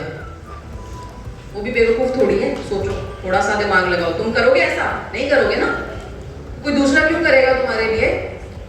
इतने स्पेशल नहीं हम, क्या इतनी हवा में ना रहे हम कुछ हैं, हम कुछ नहीं। जब ऐसा कुछ हमारे साथ हो रहा है तो हम सिर्फ एक हैं चीज, क्या है? हम victim to the cyber crime. नहीं बनना है हमको victim. We have to be aware, we have to think, we have brains, apply those brains, think about it। Next पे आते हैं, सिमिलर काइंड का स्कैम है online freelance work scam. Freelance work समझते हो क्या होता है? आपके पास कोई काम आता है, आपको करके देते हैं, you are not on roll of any company, क्या that is your freelance work. Let us say आपका डॉक्यूमेंट एडिटिंग का कोई जॉब है, तो उसमें आपको you are not their employ, you are not their permanent employ, वो आपको काम भेजेंगे and on the basis of each work that you are doing you get paid. That is your freelance work. So you are not their permanent employ, आप multiple जगह काम कर सकते हो। ऑनलाइन फ्रीलांस वर्क स्कैम क्या है? आपको इसी तरह का रिक्वायरमेंट भेजी जाएगी दैट आप फ्रीलांस वर्क के लिए हम आपको एम्प्लॉय करना चाहते हैं। आपको काम बताया जाएगा, it will be matching your skill set. आप वो काम एक्सेप्ट करोगे, क्यों? क्योंकि उसमें पेमेंट अच्छा है। कई बार तो initially only they ask you कि अगर आपको ये काम चाहिए, अगर आप हमारे साथ एसोसिएट होना चाहते हैं तो आपको थोड़ा सा मनी इन्वेस्ट करना पड़ेगा। तो वो शुरू में ही आपसे इन्वेस्टमेंट ले लेते हैं कि आप 5,000 रुपए 10,000 रुपए इन्वेस्ट कर दो and then we will start sending you the task, and then on task basis आपकी पेमेंट होती रहेगी। एंड आफ्टर 6 मंथ्स जो आपने 5,000 10,000 रुपए दिए वो भी वापस हो जाएंगे, तो हम दे देते हैं। और जब हमने एक बार पैसे दे दिए तो फिर हमारे पास ना कोई काम आता है ना वो पैसा वापस आता है। दूसरा मॉडस ऑपरेंडी इनका क्या है? Will give you task. आप शुरू में अगर आपने मना कर दिया कि नहीं मैं शुरू में नहीं कुछ पैसा दूंगी, विल गिव यू टास्क कि अच्छा चलो आप काम कर लो, कि उसकी पेमेंट में एडजस्ट कर लेंगे। या कई बार इनिशियली वो आपको पेमेंट भेज भी देंगे। आपने पहला काम किया, उसके 100-200 रुपये उन्होंने आपको भेज दिए, दूसरा काम किया उसके भी 100-200 रुपये भेज दिए। क्यों? ताकि आपका ट्रस्ट क्रिएट हो जाए कि हाँ ठीक कह रहे हैं, ये पैसे देंगे। और उसके बाद दे आस्क यू फॉर इन्वेस्टमेंट कि अब और काम चाहिए, अब हमारा अच्छा रेपो बन गया है, we want to give you a bigger task. अब हम आपको ऐसा टास्क देना चाहते हैं जिसमें आप 10-15 मिनट का काम करके 1,000 रुपए कमा लो। तो लेकिन उसके लिए आपको थोड़ी सी इन्वेस्टमेंट करनी पड़ेगी पहले, क्योंकि हमारा एक ट्रस्ट एस्टैब्लिश हो गया है कि हाँ पैसे आ रहे थे, this appears to be a genuine company which is giving me work, हम पैसा दे देते हैं। मत दो। कोई वर्क ऑर्गेनाइजेशन अगर जेन्युइन है वो आपसे सामने से पैसा मांगेगी नहीं। एट मैक्स ये होगा कि वो आपसे काम करवा लेंगे और आपसे कहेंगे कि हम आपको पैसा 5 महीने बाद देंगे, या आप 4 काम कर लेंगे उसका हम इकट्ठा पैसा आपको देंगे। ऐसा अगर है और उसमें स्कैम हो भी जाता है, at least you will not be at any loss. At max आपका लॉस क्या हुआ कि आपने काम करके दे दिया और उसकी रेम्यूनरेशन आपको नहीं मिली, लेकिन मेरी जेब से पैसा गया तो नहीं। यहाँ पे तो क्या हो रहा है, मैं काम भी करके दे रही हूँ और पैसे भी दे रही हूँ कि लो ले लो। मेरे से 2 ग्राम काम करा के 200 रुपए दिए थे और एक ही झटके में मेरे से 1000 रुपए, 2000 रुपए, 5000 रुपए ले लिए। दिस इज स्मॉल अमाउंट, यहाँ पे बहुत ज्यादा हैवी अमाउंट इन्वॉल्व नहीं होता। But you think about their volume, वो हर एक से 1000 रुपए ले रहे हैं। So they just have to have a catchment of 100 people to get 1 lakh rupees, and there is so much unemployment, it is very easy for them to track people. क्योंकि हर किसी को काम चाहिए। अनएम्प्लॉयमेंट नहीं भी है, अभी हम काम भी कर रहे हैं, कॉलेज में भी पढ़ रहे हैं, स्कूल में भी पढ़ रहे हैं, तो पॉकेट मनी चाहिए, कर लेते हैं काम, फ्री होते हैं, कंप्यूटर पे तो बैठते हैं और बहुत सिंपल जॉब्स होती हैं। ये YouTube वीडियो देख के इसका रिव्यू डाल दो, इनको लाइक करना है सिर्फ वीडियोस को। इस पे फेसबुक पे जाके इस वाली आपको कंपनी प्रोफाइल पे जाके लाइक करना है, रीपोस्ट करना है, सिंपल टास्क। इसमें मुझे पता है मेरा टाइम नहीं लगने वाला है। They'll give you such tasks which you'll happily do and they are paying you heftily for it। एक YouTube वीडियो लाइक करने के अगर मुझे 100-200 रुपए मिल रहे हैं तो अच्छा ही है ना अच्छा। बट क्या है, ग्रीड। पहला हमने कहा था हम क्यों वल्नरेबल है टैक्स के, because we are greedy.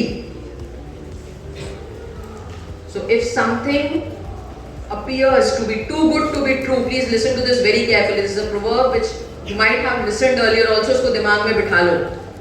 If something appears to be too good to be true, maybe it actually is. Please think. कुछ अगर दिखने में लग रहा है कि यार ये ऐसा कैसे हो सकता है, इतना बढ़िया हो गया मेरे साथ, तो सोचो शायद नहीं है वो ठीक। Maybe it actually is too good to be true. It is not true. मत फंसो उसमें। क्या online dating, online freelance work scam नहीं, इसमें फंसना है हमको। अगला है हमारा फिशिंग। ऊपर फोटो दिख रही है, क्या कर रहा है वो, मछली पकड़ने वाला कांटा है ना, लेकिन उससे फिश नहीं पकड़ रहा, क्या पकड़ रहा है, डेटा डिवाइस में से डेटा पकड़ रहा है। This is your phishing. बहुत अटैक्स होते हैं फिशिंग के। Phishing attacks are more relevant for your parents, for your elders, those who are having bank accounts, those who are having data, sensitive data.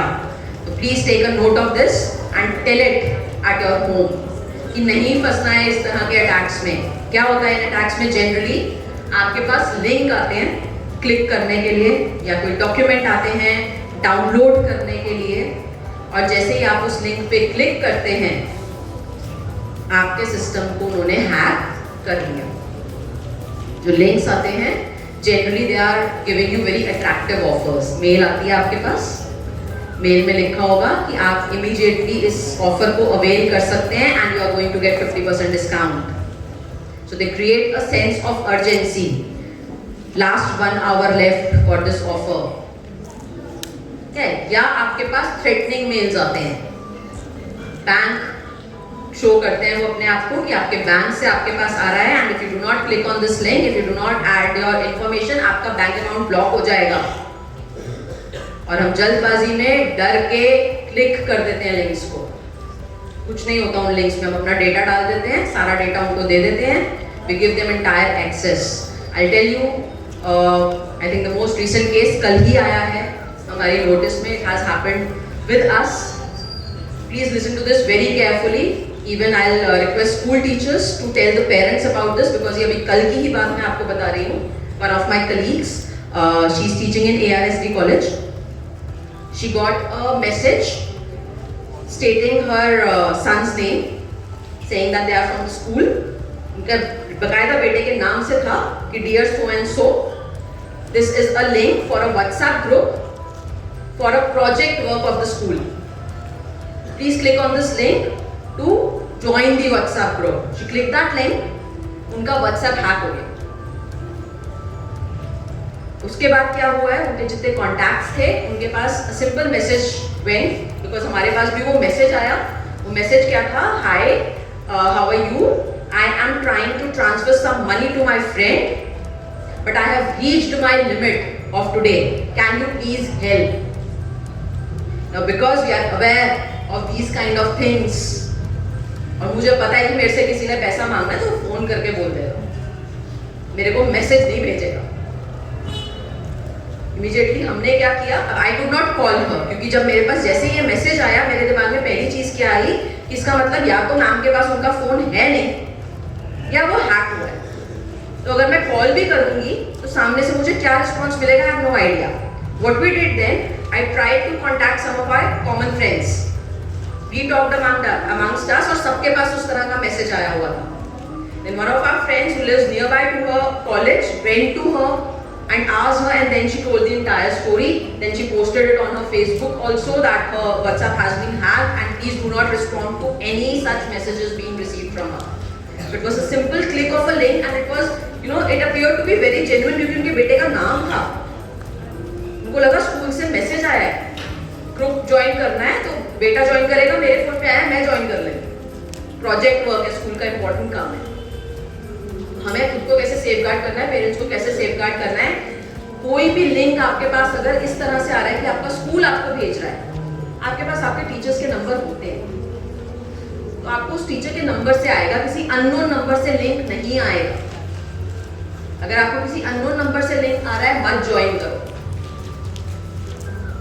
अगर teacher के number से भी आ रहा है, it is better that you confirm from her once, call कर लो, पूछ लो। कोई इतनी अर्जेंसी नहीं होती प्रोजेक्ट वर्क की कि आज शाम को अगर मेरे पास व्हाट्सएप ग्रुप का लिंक आया है तो मुझे अभी अभी ज्वाइन करना है।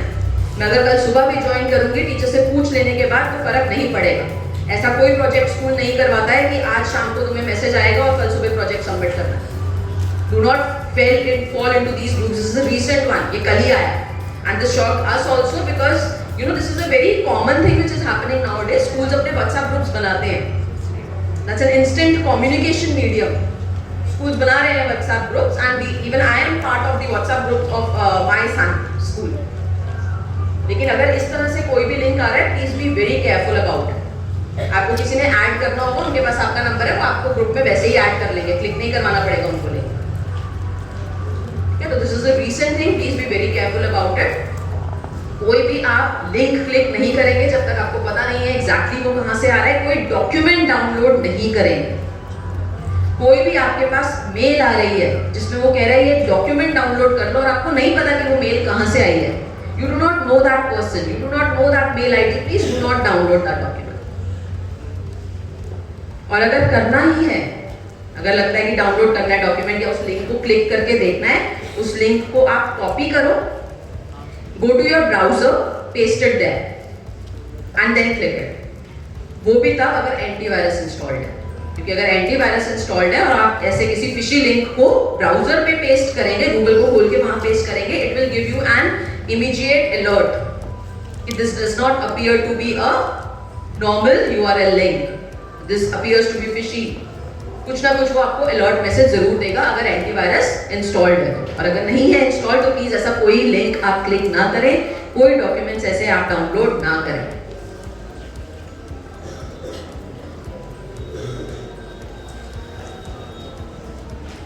Farming, another technique of doing this. यहाँ पे क्या है, आपको वेबसाइट पता होनी चाहिए जब आप किसी भी वेबसाइट पे जा रहे हैं। तो जब आप वेबसाइट का एड्रेस टाइप करते हैं उसको हम क्या कहते हैं?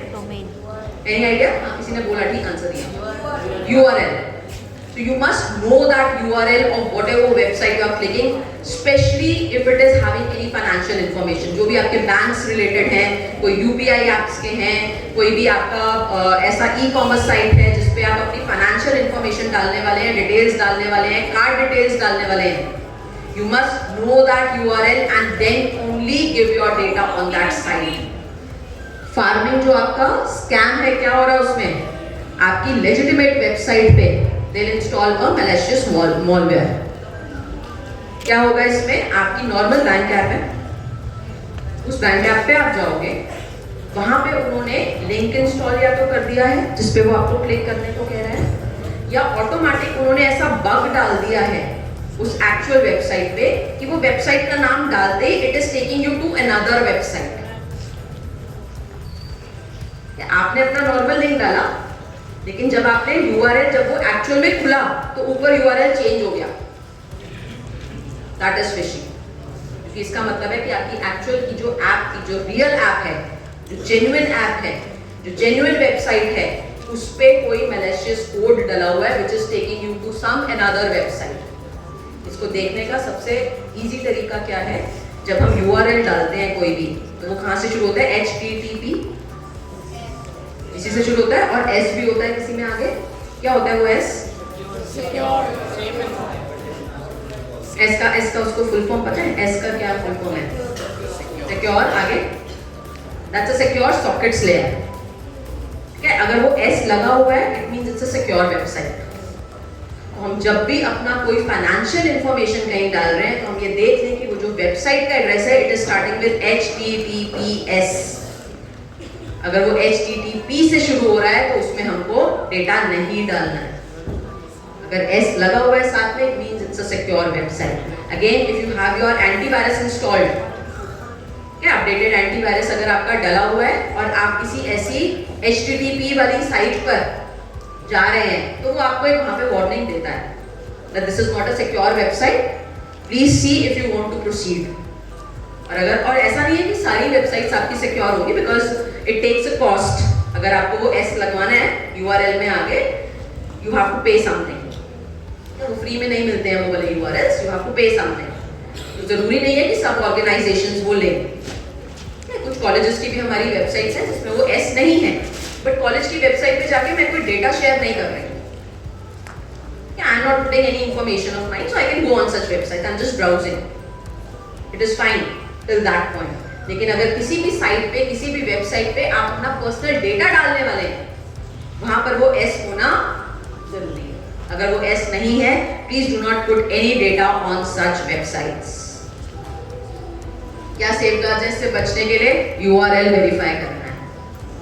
हमें URL पता होना चाहिए। जो URL पता होना चाहिए ना, this is a part of your digital quotient जो हमने पहली स्लाइड में बात की थी, DQ, कि क्या मुझे पता है कि मैं किस वेबसाइट पे जा रही हूँ। अगर मैं किसी बैंक के साथ डील कर रही हूँ, क्या मुझे पता है उस बैंक की एक्चुअल वेबसाइट क्या है? तभी मैं उस पर जाऊँ, तभी मैं उस पर अपनी इंफॉर्मेशन डालूँ, नहीं तो नहीं डालूँ। Keep browser and antivirus up to date. जब भी उस पर कोई अपडेट आता है उसको प्लीज स्नूज ना करें, क्योंकि वहाँ पे ऑप्शन आता है please remind me after 1 day, please remind me after 24 hours, please remind me after 2 days, और हम उसको क्लिक कर देते हैं। तो टाइम नहीं है ना हमारे पास, कौन अभी इसको अपडेट करने बैठेगा। प्लीज उसके लिए टाइम निकाल लें। जैसे ही कोई अपडेट आता है ब्राउजर्स के लिए, एप्स के लिए, उसको इमीडिएटली करें, क्योंकि वो जो आपके पास अपडेट्स आते हैं ना, वो बेसिकली क्या है, जो कंपनीज आपको अपडेट्स भेजती हैं अपने ऐप्स के, या ब्राउजर जो अपडेट्स भेजता है, क्या करता है वो update? Bugs fixing, patches fixing. जैसे ही उनको अपने सॉफ्टवेयर में, उनको अपने ऐप में कोई पैच पता चलता है या कोई बग पता चलता है that herein we are vulnerable, they immediately try to fix it up and they send you an update. तो प्लीज अपडेट दैट। क्या वो मजे के लिए नहीं भेज रहे तुम्हें update? there is a reason behind it। कि कोई भी आप ऐप बना लो, आप कोई भी सॉफ्टवेयर बना लो, it is prone to cyber attacks. आप बहुत अच्छा ऐप, बहुत अच्छा सॉफ्टवेयर जब बनाते हो तो अटैक करना मुश्किल हो जाता है, बट इट्स नॉट इम्पॉसिबल। मुश्किल हो सकता है, नामुमकिन नहीं है। आपकी मिनिस्ट्रीज की वेबसाइट्स भी हैक हुई हैं, and not only in India, I am talking about developed countries like US। उनकी गवर्नमेंट ऑफिशियल वेबसाइट्स हैक हुई हैं। So nothing is safe and everything is safe if you are aware. So please be aware, please be mindful when you are doing anything. तीसरा जो है, use a VPN. VPN is a virtual protection network. This is not of your use much. ये generally organizations के लिए है कि जो organizations अपने websites जब launch कर रहे हैं या apps बना रहे हैं, they should use a virtual private network. Again, a payment based service है. You have to pay for this and it is quite expensive.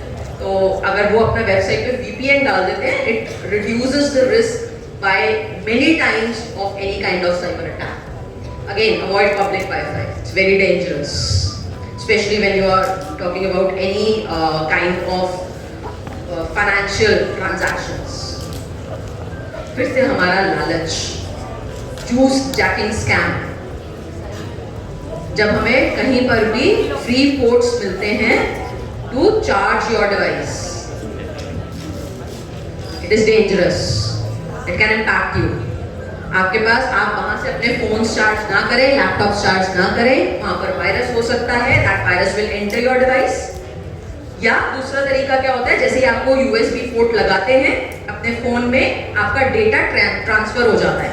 तो अगर आप कर रहे हैं, लेट अस से आपको करना ही है, वहां पे चार्ज करना जरूरी हो गया, वैसे तो आई वुड एडवाइस आप कहीं भी बाहर जा रहे हैं और आपको लगता है आपका फोन यूजेज, लैपटॉप यूजेज बहुत ज्यादा है और आपको बार बार उसको चार्ज करने की जरूरत पड़ेगी, you please carry your power bank.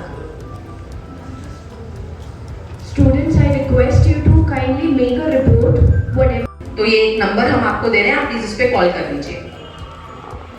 या वो आपसे कहेंगे आपका एक कोरियर आया हुआ है और हमारा डिलीवरी पार्टनर जो है वो एड्रेस ढूंढ रहा है, आपके लिए कोई फ्री गिफ्ट आया हुआ है और डिलीवरी पार्टनर ना आपका एड्रेस ढूंढ नहीं पा रहा है, दे आर स्टक समवेयर, उनका कॉल हमारे पास आया था, we are giving you their number, वो कॉल नहीं कर सकते, आप प्लीज उनको कॉल कर लीजिए। कई बार ये कॉल्स जेन्युइन भी हो सकती हैं, लेकिन अगर जेन्युइन होंगी तो आपको जो वो नंबर देंगे, it will be a normal phone number which is there. कोई भी आपको फिशी नंबर लग रहा है, स्पेशली अगर वो 401 से स्टार्ट हो रहा है, डू नॉट डायल इट। जैसे ही आपको 401 प्रेस करते हैं और उसके बाद वो 10 डिजिट प्रॉपर नंबर होगा, आप उनसे पूछोगे ये आगे 401 क्या है, दिल से कि ये हमारा, क्योंकि कंपनी का फोन नंबर है, इंटरनेट प्रोटोकॉल है, वो इस तरह से हमारे डिजिट डिवाइस चलते हैं, प्लीज मत करो। जैसे ही आपने 401 डायल किया और उसके बाद वो नंबर डायल किया 10 डिजिट का, तो आपकी क्या हो गई, आपकी सारी जो कॉल्स हैं वो फॉरवर्ड हो गई आप इस नंबर पे, क्योंकि आपने पहले 401 लगा दिया था। तो आपके फोन पे अब जैसे ही कोई कॉल करेगा, वो आपके फोन पे नहीं आएगी कॉल, वो दूसरे नंबर पे आएगी। यूज कैसे कर रहे हैं वो इसको, उनके पास ऑलरेडी अगर आपका बैंक डेटा है, ऑलरेडी अगर वो आपका डिवाइस हैक कर चुके हैं, अब क्या हो गया, क्योंकि हम लोग स्मार्ट हो गए हैं, तो हमने क्या किया है कि ओटीपी चाहिए, है ना। तो हमने पहले भी यही कहा था, बैंक कार्ड मेरा किसी ने ले भी लिया तो ओटीपी चाहिए, वो नहीं मिल रहा उनको। अब वो लेने के लिए उन्होंने क्या तरीका निकाला है, ये कॉल फॉरवर्ड, क्योंकि जो ओटीपीज आपके हैं वो अब सर्विसेज हैं, ओटीपीज ऑन कॉल भी आते हैं। यू कैन सेलेक्ट इट कि मुझे मैसेज पे ओटीपी चाहिए या आप मुझे फोन करके ओटीपी दे दो, तो वो सिलेक्ट करते हैं कि फोन करके ओटीपी चाहिए। और फोन किसके पास आएगा, उनके पास आएगा। क्यों? क्योंकि वो आपकी कॉल्स को फॉरवर्ड कर चुके हैं, कॉल आपके पास बजेगी ही नहीं। और क्योंकि कॉल्स ऑलरेडी डाइवर्ट हो चुकी हैं, आपको पता भी नहीं लगेगा कि मेरे पास कोई कॉल कर रहा था और वो आगे गई। सो विदाउट यू नोइंग आपका बैंक अकाउंट खाली हो जाएगा and you will not be aware of. आपके पास जितनी कॉल्स आ रही हैं वो आगे दूसरे नंबर पे चली जाएंगी, you will not know about it. सिर्फ हमें क्या ध्यान रखना है कि अगर इस तरह से मुझे कोई कॉल करके कह रहा है, कोई और नंबर दे रहा है जिसपे मुझे कॉल करनी है, it should be a normal 10 digit number, उसके आगे कोई प्रीफिक्स लग रहा है मैं नहीं करूंगी। आप उनसे बोलिए कि जो आपके डिलीवरी पार्टनर है, टेल देम टू कॉन्टैक्ट, आपके पास मेरा नंबर है, उनसे बोले कि मुझे फोन कर ले। या एड्रेस नहीं मिल रहा, मैं एड्रेस दोबारा रिपीट कर देती हूँ, भेज दीजिए। नहीं मिल रहा, वापस ले जाओ कोरियर कंपनी के पास, आ जाएगा दोबारा। But do not dial any number which is starting with any such digits. अगला बहुत important है। Again, I'll give you a real time example जो हमारे कॉलेज में हुआ, उसके बाद बहुत सारे कॉलेजेस में हुआ है, I don't know, maybe schools में भी हुआ हो। Identity theft, जहाँ पे fake mail IDs को यूज किया जाता है, मेल आईडीज फेक बनाए जाते हैं किसी पर्सन के नाम से, वहां से आपको मेल आती है। जैसे मैंने अभी आपको बताया कि मेरी फ्रेंड से मैसेज आया व्हाट्सएप पे, वैसे ही आपके पास मेल्स आते हैं। क्या मेल्स आते हैं? आई एम स्टक समवेयर, मुझे किसी को वाउचर्स भेजने हैं और मैं वो वाउचर्स खरीद नहीं पा रही हूँ, मैं हॉस्पिटल में हूँ या मैं किसी इमरजेंट मीटिंग में फंसी हुई हूँ, क्या तुम प्लीज मेरे बिहाफ पे वो वाउचर्स खरीद दोगे? Again it would come from somebody who is known to you. लेकिन यहाँ पे फर्क क्या आता है, I will show you through an example. ये एक मेल है, उसका नाम दिख रहा है, doctor Naina Hasija. She was our officiating principal at that point of time in our college. ये जो मैंने सर्कल किया हुआ है रेड से, इसको हम ईमेल्स में क्या कहते हैं? Display name. क्या कहते हैं? Display name. और ये जो नीचे आ रहा है official mail 1883@gmail.com, this is the email address, normal email address. जब भी आप अपना ईमेल एड्रेस बनाते हो, वहाँ पर आपके पास ऑप्शन आता है what do you want to show as your display name. वहाँ पे जो नाम आप डालते हो that will be shown to whosoever you are sending the mail। ये मेल मुझे नहीं आई थी, मैंने अपना वाला स्क्रीनशॉट इसलिए नहीं दिया। I was earlier also having mails from doctor Naina Haseja. मेरे मेल अकाउंट में पहले भी प्रिंसिपल के नॉर्मल मेल से मेल्स आई हुई थी। तो जैसे ही मेरे पास इस मेल आईडी से मेल आई, ऊपर साथ में एक वार्निंग आई that this does not appears to be the actual email address of Dr. Naina Hasija. This is not the regular email address from which you have been receiving messages from Dr. Naina Hasija. तो मेरे पास वो warning आ गई। लेकिन this is of some other teacher जिनका अभी तक कोई कम्युनिकेशन थ्रू मेल नहीं हुआ था प्रिंसिपल के साथ। उनके पास जब मेल आई तो सिंपल उनको ऐसे मेल दिखा, hello I need a favour from you, kindly email me back as soon as possible. आगे का मैंने डाला नहीं है क्योंकि this teacher did not responded, there was some other teacher who responded to this. उनको लगा प्रिंसिपल से मेल आई है, प्रिंसिपल मुझसे फेवर मांग रही है, कोई काम है उनको ज़रूरी। उन्होंने इमीडिएटली रिप्लाई कर दिया, yes ma'am please tell what can I do for you. उसके बाद अगला मेल आया, I am stuck somewhere in hospital and I urgently have to send some Amazon vouchers to one of my friends, can you please buy it for me. हमने लिख दिया हाँ हाँ ma'am बिल्कुल, बताइए कितने के वाउचर्स खरीदे और भेज दिए। फिर पता चला प्रिंसिपल ने तो मांगे नहीं थे कोई ऐसे वाउचर्स। अब हम थोड़ा सा सोच के देखें कि कहाँ पे हम फंसे। पहला हम क्यों फंसे, क्योंकि हमें ईमेल आईडी नहीं पता था, हमारा DQ अच्छा नहीं है। मुझे पता होना चाहिए कि अगर कहीं से मेल आ रहा है what is there email ID, क्योंकि डिस्प्ले नेम तो दिख रहा है उनका नाम, लेकिन मेल आईडी उनका नहीं है। नो योर ईमेल आईडी, यहाँ पे तो फिर भी ईमेल आईडी बहुत अलग है, ऑफिशियल मेल 1883 करके। Otherwise what they do, they tweet the spellings. Late us से मेरा ईमेल आईडी जो है निधि कपूर है, nithi.kapoor@kalindi.tu.ac.in है, वो तो हमारा ऑफिशियल मेल आईडी हो गया। जो मेरा रेगुलर यूज वाला आईडी है दैट इज ndhkapoor09@gmail.com।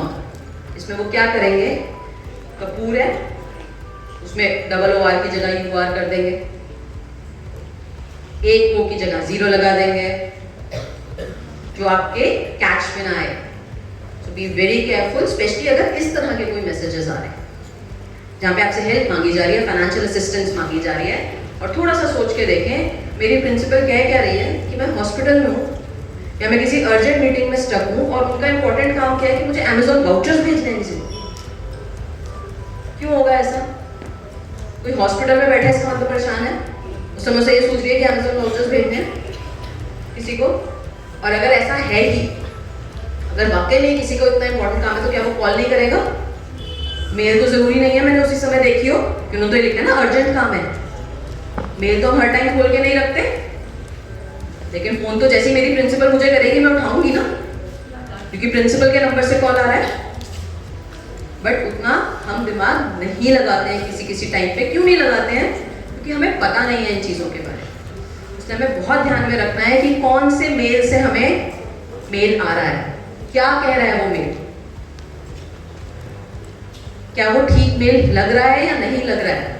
ऐसा कुछ भी फिशी लगता है, आपके पास प्रिंसिपल से कॉल नहीं आया, प्रिंसिपल आपसे हेल्प मांग रही है, आप कॉल कर लो सामने से कि मैम आपके पास से मेरे पास एक मेल आया है, आप प्लीज बताएं क्या है। वो आपको बता देंगी ना कि उन्होंने कुछ कहा भी है या नहीं कहा है। Has that mail actually been sent by her or not? इसी से रिलेटेड एक और चीज बताती हूँ आपको, अगेन बहुत कॉमनली चल रहा है and I have seen very educated people getting trapped into this. UPI से मनी ट्रांसफर हो जाता है बहुत इजीली, हो जाता है। आपके पास कॉल आएगा, कोई ऐसे बुजुर्ग से बन के बात करेंगे, आपसे कहेंगे क्या कि बेटा आपके पापा का फोन आया था, आपकी मम्मी का फोन आया था, मुझे ना उनको कुछ पैसे भेजने थे लेकिन उनको मैं भेज नहीं पा रहा हूँ, उनको समझ नहीं आ पा रहा है कि कैसे भेजा जाएगा, तो उन्होंने मुझे आपका नंबर दिया है कि आपके पेटीएम पे मैं भेज दूँ, तो मैं ना आपको भी पैसे भेज रहा हूँ या मैं आपको भी पैसे भेज रही हूँ, आपके पास आ जाए ना तो प्लीज़ आप मुझे बता देना कि आ गए। फिर वो थोड़ी देर में आपको एक स्क्रीनशॉट भेजेंगे जिसमें वो ट्रांजैक्शन दिखाएंगे। जो मेरे सामने जो केस हुआ उसमें वो ट्रांजैक्शन 50,000 की थी, 50,000। उन्होंने बकायदा स्क्रीनशॉट भेजा कि मैंने ये 50,000 की ना पेमेंट ट्रांसफर कर दिया बेटा गलती से, तो मैं तो बहुत बुजुर्ग हूँ, तुम्हें पता है मेरे को ना ठीक से दिखता भी नहीं है, एक्चुअली 5,000 रुपये ट्रांसफर करने थे, गलती से मैंने 50,000 कर दिया, एक जीरो एक्स्ट्रा लग गई है, मेरे को समझ नहीं आ रहा बेटा मैं क्या करूँ, मेरी तो वो इतने ही पैसे थे मेरे बैंक अकाउंट में, बड़ा मुश्किल हो जाएगा, कैसे मैं आगे काम करूँगा, प्लीज़ मेरे को ना आप 45,000 रुपये वापस कर दो। इतनी सेंस ऑफ अर्जेंसी, इतना पैनिक क्रिएट कर देंगे कि आप सोचे समझे बिना, चेक किए बिना कि एक्चुअली 50,000, क्योंकि उन्होंने आपको स्क्रीनशॉट भेज दिया, वो पैसे ट्रांसफर हुआ ही नहीं होता। अगर आप चेक कर भी रहे हो, कई बार ऐसा होता है कि डिलेड पेमेंट रिसीव होती है, जनरली तो उसी समय आ जाती है, बट कुछ ट्रांजैक्शंस ऐसी होती हैं जब आप स्पेशली बिजनेस अकाउंट से ट्रांजैक्ट कर रहे होते हो, तो कई बार यूपीआई पेमेंट भी शो करने में डिले कर देता है। तो अगर आप स्मार्ट हो, आप उनको ये बोल दोगे कि नहीं मेरे पास अभी पेमेंट, अरे बेटा डिले दिखा रहा होगा, पता नहीं, देखो मेरी पास से तो गया, मैंने तो तुम्हें स्क्रीनशॉट भेज दिया, मैं क्या करूंगा, मेरे को तो बड़ी मुश्किल हो जाएगी, 45,000 रुपये तो मेरे लिए बहुत है, अब मैं क्या करूं, बुजुर्ग आदमी हूँ, दिखता नहीं है, एक जीरो एक्स्ट्रा लग गया, प्लीज 45,000 रुपये वापस कर दो। And that lady whom I know, she returned those 45,000 rupees. थोड़े टाइम बाद जब उन्होंने चेक किया, she realized कि मेरे पास 50,000 आए ही नहीं है, and she immediately ran to the cyber police station to report it. चल रहा है अभी भी केस, अभी सॉल्व नहीं हुआ, उनके पास पैसे वापस आए नहीं है अभी अपने 45,000। This is another kind of thing going on. तो मेरे पास तो अगर ऐसा कभी फोन आएगा तो मैं तो बोलूँगी, मुझे नहीं लगता मेरे मम्मी पापा मुझे कहेंगे कि ट्रांसफर कर दो पैसे, मैं अपने पास ही कराएंगे, मुझे नहीं देने वाले कि 5,000 रुपये इसके अकाउंट में ट्रांसफर कर दो, तो चले मैं तो उड़ा दूंगी। और अगर कर ही लिया है हमने, तो हम एक बार उनसे बोले अच्छा ठीक है अंकल, ठीक है आंटी, मैं आपको 2 मिनट में कॉल बैक करती हूँ। आप पूछ लो ना अपने पेरेंट्स से कि उन्होंने ऐसा कुछ कहा है या नहीं कहा है, कितना टाइम लगेगा पूछने में, just give them a call and ask क्या उन्होंने किसी से कहा है कि आपको पैसे ट्रांसफर कर दें। और अगर मान लो कहते हैं कि मैंने ट्रांसफर कर ही दिया है आपको, क्योंकि आपके पापा ने कहा था, आपकी मम्मी ने कहा था, तो पहले चेक करो, जब तक आपके अकाउंट में पैसा शो नहीं हो रहा, डिलेड आ रहा है, तो आप प्लीज उनको रिक्वेस्ट कर दो कि सॉरी अंकल, मेरे पास तो आया नहीं, मैं कहाँ से 45,000 रुपये वापस करूँ, मेरे पास भी तो जब शो होगा, मेरे पास तो पैसे होते ही नहीं, यूपीआई में आने तो दो, 50,000 आने दो, फिर मैं 45 वापस कर दूंगी, आने तो दो, उसके बिना मत वापस करो। क्या अभी सारी जो चीजें ना, अभी जब हम बात कर रहे हैं तो ऐसा लगता है कि अरे यार ऐसे कैसे फंस सकते हैं, इतना नहीं दिमाग लगाएंगे, बट नहीं लगाते, क्योंकि मैं आपको जितने एग्जाम्पल्स दे रही हूँ ना, ये मैं ऐसा एग्जाम्पल आपको नहीं दे रही हूँ कोई भी एग्जाम्पल जहाँ पे आपके इलिटरेट लोग हैं या जिनको डिजिटल डिवाइस यूज नहीं करना आता वो लोग फंसे हों। ये सब वो लोग हैं जो रेगुलर डिवाइसेस यूज करते हैं, अच्छे खासे पढ़े लिखे लोग हैं, डॉक्टरेट्स हैं, डॉक्टर्स हैं, जर्नलिस्ट हैं।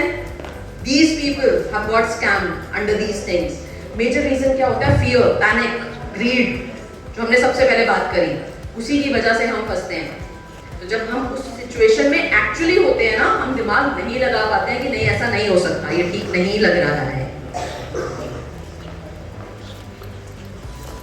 नेक्स्ट जो मैं 3 डिस्कस करूंगी आपके साथ, ऑनलाइन कोरियर स्कैम, इसके बाद हम AI पावर्ड वीडियो कॉल्स और वॉइस कॉल्स को डिस्कस करेंगे, डिजिटल अरेस्ट को डिस्कस करेंगे, बहुत ज़्यादा टाइम नहीं लगाऊंगी, क्या टाइम से कॉल आएगा, CBI को इन्वॉल्व कर लेंगे, CBI इन्वॉल्व है, आपके नाम का एक पार्सल आया है, उसमें ड्रग्स हैं, आपके नाम का एक पार्सल आया है, उसमें इलीगल सामान है, कहाँ से मंगवाया मैडम, कहाँ से मंगवाया सर, तो मैंने कोई कोरियर नहीं मंगवाया, अरे हमारे सामने पड़ा है, कैसी बातें कर रहे हो आप।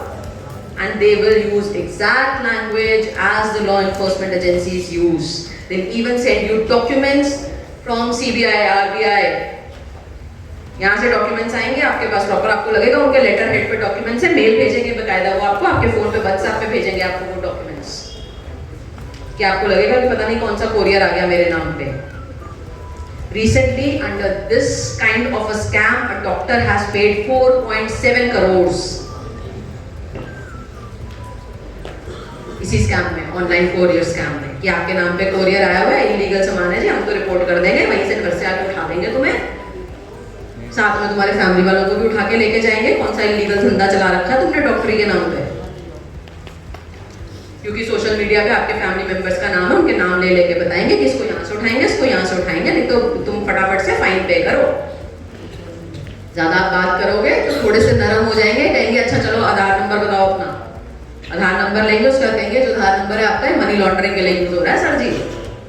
आप कहोगे कि नहीं जी मैंने तो ऐसा कोई काम किया नहीं, हमें क्या पता सर जी, हो तो रहा है यूज। आरबीआई से रिपोर्ट आई है, देखो आपके आधार नंबर पे लिंक्ड है। अब आप ऐसा करो, फटाफट से पैसा जमा करो, जितनी मनी लॉन्ड्रिंग हुई है 4 करोड़ की मनी लॉन्ड्रिंग हो चुकी जी आपके अकाउंट से, आपके खाते से, इसको पे करो फटाफट। आप कह रहे हो नहीं किया तो ठीक है, कोई बात नहीं, हमने आपको लेटर भेजी दी है सीबीआई आरबीआई की, आरबीआई से कंफर्म करेंगे। अगर आरबीआई कह देगा कि नहीं जी आप इनोसेंट हो, पैसा वापस कर देंगे आपको। हम कहाँ जा रहे हैं, हमने थोड़े अपने घर लेके जाना है, तो सरकार के खाते में जा रहा है, वापस आ जाएगा, दे दो। दे देते हैं हम, क्यों? क्योंकि हम डर गए। जब मुझे पता है मैंने कोई कोरियर नहीं मंगवाया, उसमें इलीगल सामान आ रहा है, लीगल सामान आ रहा है, मेरे नाम पे कोई भी कुछ भी कोरियर भेज रहा है, I am not responsible for that. और अगर वाकई आपको लग रहा है कि ऐसा कुछ हो गया है, आप मुझसे कहोगे ठीक है सर मैं आपसे मिलता हूँ ना, आके आप अपना ऑफिस बताओ। कोई सीबीआई आरबीआई वाला फोन पे नहीं इतनी देर बात करेगा। अगर उनको आपको अरेस्ट करना है ना, आ जाएंगे वो घर पे आके, धमकियां नहीं देंगे आपको कि अरेस्ट कर लेंगे आके और आपको टाइम देने की भाग जाओ। उनको अगर वाकई आपको अरेस्ट करना है, they'll come at your place and they'll come with an arrest warrant and arrest you. तो फोन पे आपको कोई इतना धमका रहा है तो रख दें फोन को इमीडिएटली, और उनसे कहें कि ठीक है मेरे को पता है सीबीआई का ऑफिस वहीं आ रहा हूँ, वहीं मिल लेता हूँ, आप अपना नाम बता दीजिए, मैं वहीं आपके ऑफिस में आके मिल लेता हूँ, जैसा आप कहेंगे। अगर ऐसा कुछ हुआ है तो मैं भी जानना चाहूंगा कि क्या हुआ है, क्या कौन सा कोरियर आ गया मेरे नाम पे या क्या हुआ है, and we will discuss it over there. Similarly आपके AI powered video calls, this is related to your digital arrest. कई जगह पर इस तरह के जो वीडियो कॉल्स आ रहे हैं वो आपके फ्रेंड्स की फोटोज को आ रहे हैं। ये हम सबको मालूम है, AI यूज करके आप किसी का अगर प्रोफाइल पिक लेते हैं, आप वो पर्सन क्रिएट कर सकते हैं, आप उनकी वॉइस भी मिमिक कर सकते हैं, फोटो भी मिमिक कर सकते हैं। या तो वो आपके नियर एंड डियर वंस बन के आपको कॉल करते हैं, वीडियो कॉल करते हैं, बट वो आएगा एक अननोन नंबर से। आपके पास निधि कपूर का नंबर सेव्ड है, आपको एक वीडियो कॉल आएगी एक अननोन नंबर से, आप जब उसे उठाएंगे तो आपको शक्ल मेरी दिखेगी कि मैं वीडियो कॉल कर, वॉइस मेरी जैसी होगी कि वो उन्होंने मेरे कर ली है AI यूज कर, बट नंबर मेरा नहीं होगा। तो हमें किसी भी अननोन नंबर से कोई वीडियो कॉल नहीं लेना है। Do not take any video calls. ये भी होता है, इसके अलावा आपकी लॉ एनफोर्समेंट एजेंसी से भी इस तरह के कॉल आते हैं which is used for digital arrest. इसके अलावा बहुत एक बड़ा स्कैम और क्या चल रहा है, आपके पास जैसे ही अननोन नंबर से वीडियो कॉल आएगा, आप उठाएंगे, सामने जो पर्सन है he or she will be in an obscene position, they will be nude, they will be naked। आपने वीडियो कॉल उठाया, सामने वो पर्सन नेकेड है, आपने कुछ नहीं किया, आपने सिर्फ फोन उठाया है, लेकिन अब उस स्क्रीन पे उनके साथ आप हैं। They'll record that screen and they'll start blackmailing you। Friends को भेज देंगे, पेरेंट्स को भेज देंगे, रिपोर्ट कर देंगे, because this is related to porn। Porn is banned, India में इलीगल है, बहुत हेवी उसके लिए फाइन्स हैं, इम्प्रिजनमेंट्स हैं, वेरी स्ट्रिक्ट लॉज। आपका जो इंफॉर्मेशन टेक्नोलॉजी एक्ट है 2000 का, उसमें 66 section and 67 section specifically deals with these kind of things, pornography. लेकिन यहाँ पे क्या हुआ, आपकी कोई गलती नहीं थी, आपकी गलती क्या सिर्फ थी, आपने एक वीडियो कॉल उठाया है। एक तो अगर अननोन नंबर से बहुत ही जरूरी है, वीडियो कॉल उठा ही रहे हो तो इस तरह से फोन को करके उठाओ ताकि सामने शक्ल ना दिखे। सी हु इज कॉलिंग, कुछ भी ऐसा फिशी दिख रहा है, cut it, disconnect the phone immediately. मत फंसो इस चीज में कि वो आपको ब्लैकमेल करना शुरू करते हैं। और फिर होता क्या है, एक्चुअल में इसमें क्या होना चाहिए, मुझे डरना नहीं चाहिए, मुझे रिपोर्ट कर देना चाहिए, लेकिन हम डर जाते हैं कि हमारी इमेज पे बात आ रही है, फ्रेंड्स को पता लग गया, फैमिली को पता लग गया तो क्या करेंगे, तो हम डर जाते हैं और रिपोर्ट नहीं करते हैं। ऐसा ना करें, इमीडिएटली रिपोर्ट करें। इस तरह का कोई भी क्राइम अगर आपके साथ हो जाता है, इमोशनल कंट्रोल रखें प्लीज, वेरी इंपॉर्टेंट। एकदम से पैनिक सिचुएशन अगर कोई क्रिएट कर रहा है, आप पैनिक मत करो, सामने वाला पैनिक सिचुएशन क्रिएट कर रहा है उसको करने दो ना। वैसे तो बड़े कूल बन के घूमते हैं, हमें किसी से घंटा फर्क नहीं पड़ता, यहाँ पे कोई पैनिक करवा रहा है तो फटाफट से पैनिक हो जा रहे हैं। नहीं करना है पैनिक। अगर आप ठीक हैं, अगर आप सही हैं, आपने कुछ गलत नहीं किया है, please take a pause, relax, think about these things कि क्या हो रहा है मेरे साथ, मुझे इस पे कुछ एक्ट करना है या नहीं करना है, and then take the next step. बिना सोचे समझे कुछ भी ना करें। डिजिटल अरेस्ट, इसके बारे में सुना है? डिजिटल अरेस्ट के बारे में anybody who has heard or read about any case related to digital arrest? Anyone? You raise your hand. Anyone has heard? है कोई? नहीं सुना है? नहीं सुना है? Seriously? सुना है? Only one? That's strange. हमारे प्राइम मिनिस्टर नरेंद्र मोदी जी ने स्पेशल मन की बात कर दी इस पूरे एक स्कैम पे। तुम आज कहीं पे भी फोन मिला रहे हो तो प्री रिकॉर्डेड मैसेज इसके चल रहे हैं, कैसे नहीं सुना? हाँ, बहुत ज्यादा बड़ा स्कैम है ये। हाँ, क्योंकि अथॉरिटीज की नोटिस में आ गया है, strict actions are being taken, some people have even been arrested who were running this kind of a scam, but again लोगों को अरेस्ट किया है और लोग अभी भी ये काम कर सकते हैं। क्या कर रहे हैं इसमें वो आपको again they will call as a law enforcement agency. कि हम यहाँ से ईडी से बोल रहे हैं, एनफोर्समेंट डायरेक्टरेट से बोल रहे हैं, हम सीबीआई से बोल रहे हैं और हम आपको अरेस्ट करने आ रहे हैं जी। आप इलीगल कामों में इन्वॉल्व हैं, आप ह्यूमन ट्रैफिकिंग में इन्वॉल्व हैं, आप ड्रग्स सप्लाई करते हैं, हमें पता लगा है। सामने वाला कह रहा है नहीं जी हमने ऐसा कुछ नहीं किया सर। अरे हमें पता हम क्या गलत बोल रहे हैं, हमारे पास क्या गलत रिपोर्ट है।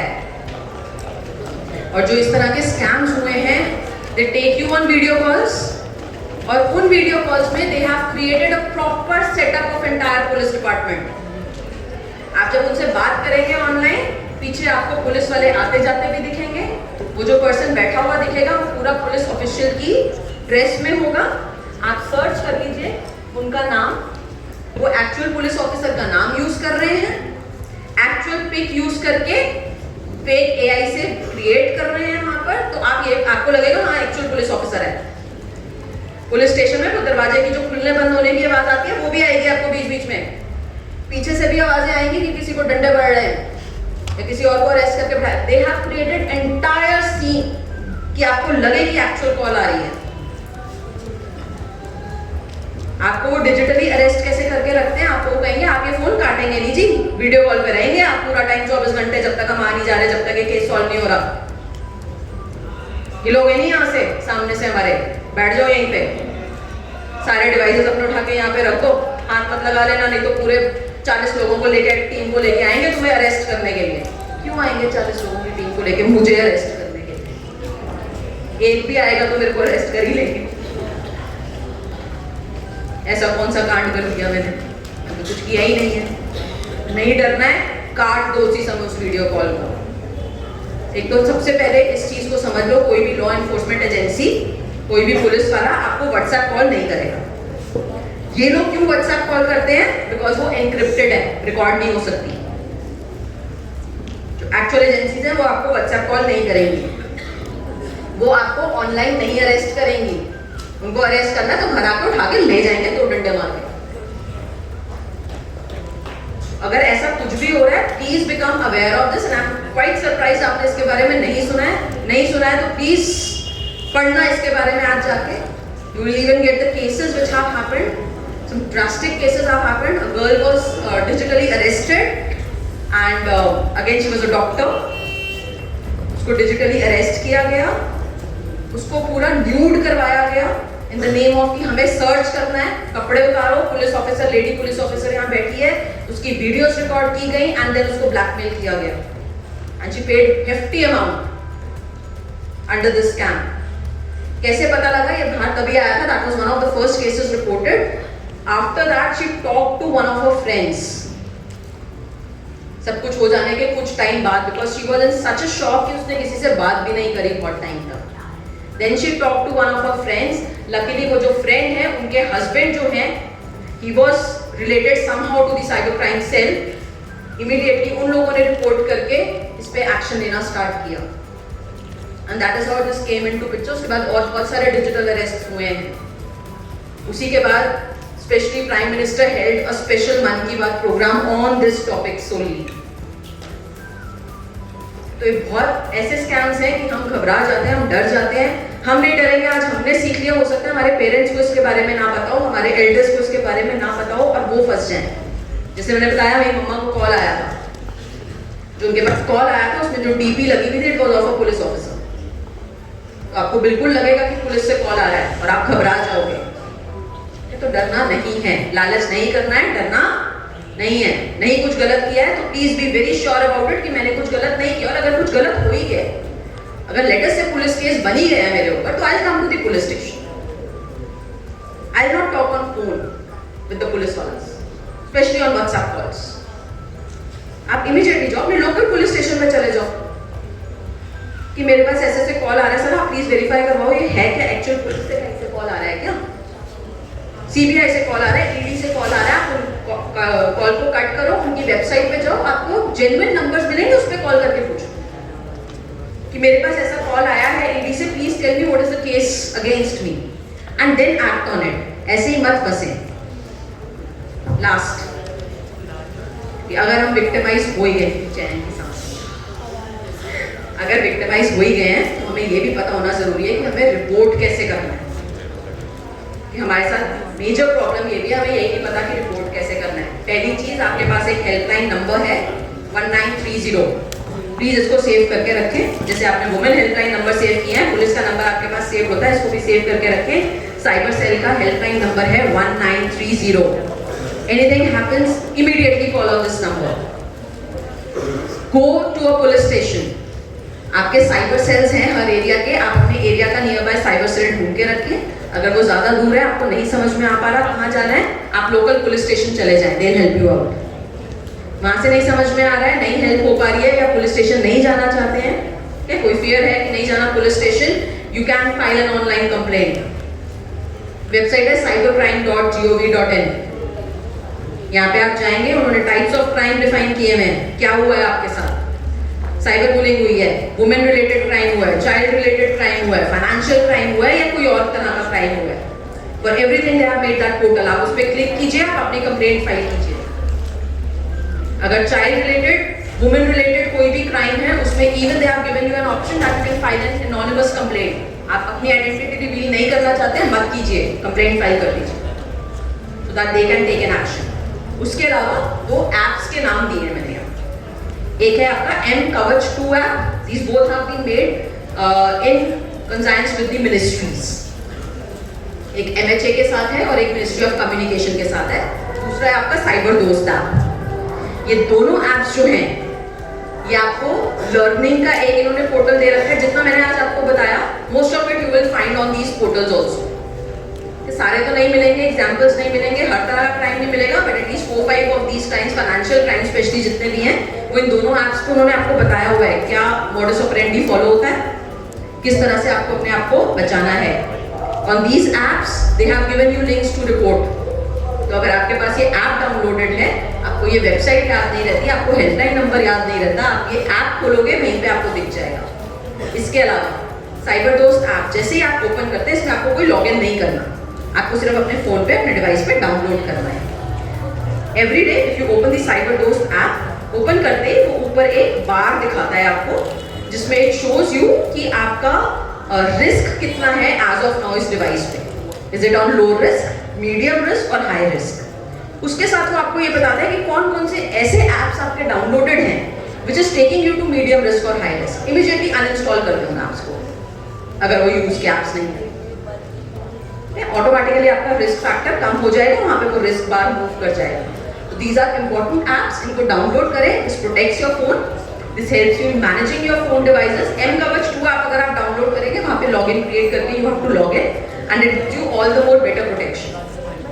लेकिन फॉर बिगिनिंग पर्पस, अगर आप अभी लॉग इन नहीं करना चाहते, साइबर दोस्त आप जरूर उसको डाउनलोड कर लें आज ही।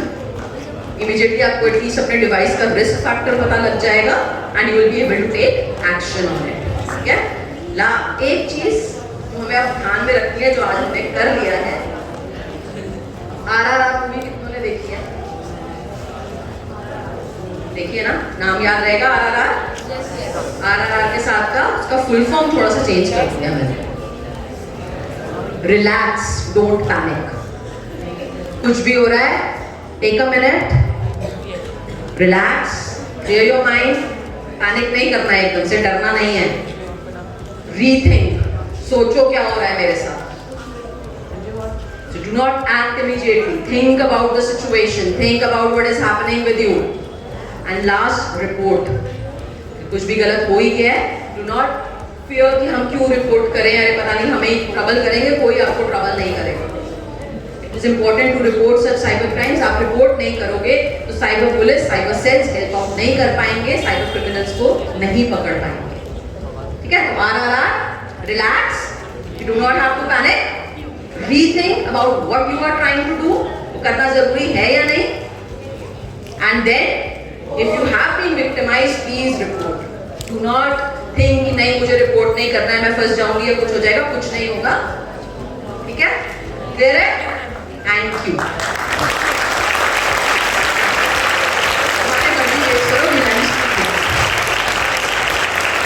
एक लास्ट चीज, हमारे हिंदू कल्चर में गुरु दक्षिणा का कॉन्सेप्ट है ना. तो आज मैंने अब सिखाया है, बहुत सारा सिखाया मैंने. 1 घंटा बोला था, 2 घंटा बोला है.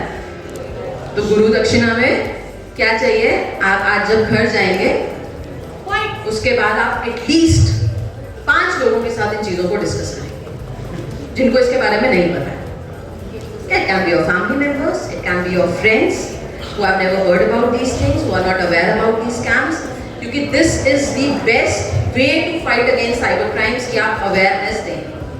जितने ज़्यादा लोगों को पता होगा, जब उनके साथ ऐसा कुछ होता है, it will strike in their mind. आज के बाद आपके साथ कुछ ऐसा होगा तो कहीं ना कहीं एक बार दिमाग में जरूर आएगा. और एक और फायदा आपको क्या मिलेगा, जब आप और लोगों के साथ डिस्कस करोगे, रिवाइज होगा. टीचर्स बोलते हैं ना बार बार रिवाइज करो. तो रिवाइज कैसे होगा, जब हम और लोगों से इसके बारे में बात करेंगे, रेगुलरली बात करेंगे. जब आप अपने एप्स डाउनलोड करोगे रेगुलरली, आपको और नए तरह, क्योंकि these are endless scams. This is I think 4th or 5th time that I'm talking about this. Every time I have to make new slides क्योंकि आप एक तरह के क्राइम्स बताते हो, वो क्रैक हो जाते हैं, वो क्रिमिनल्स पकड़ लिए जाते हैं, वो नया तरीका ढूंढ लेते हैं. तो आप रेगुलरली अपने आप को भी इसके बारे में अपडेटेड रखें कि किस तरह के क्राइम्स हो रहे हैं क्या, और इसके बारे में जरूर बात करें. Thank you so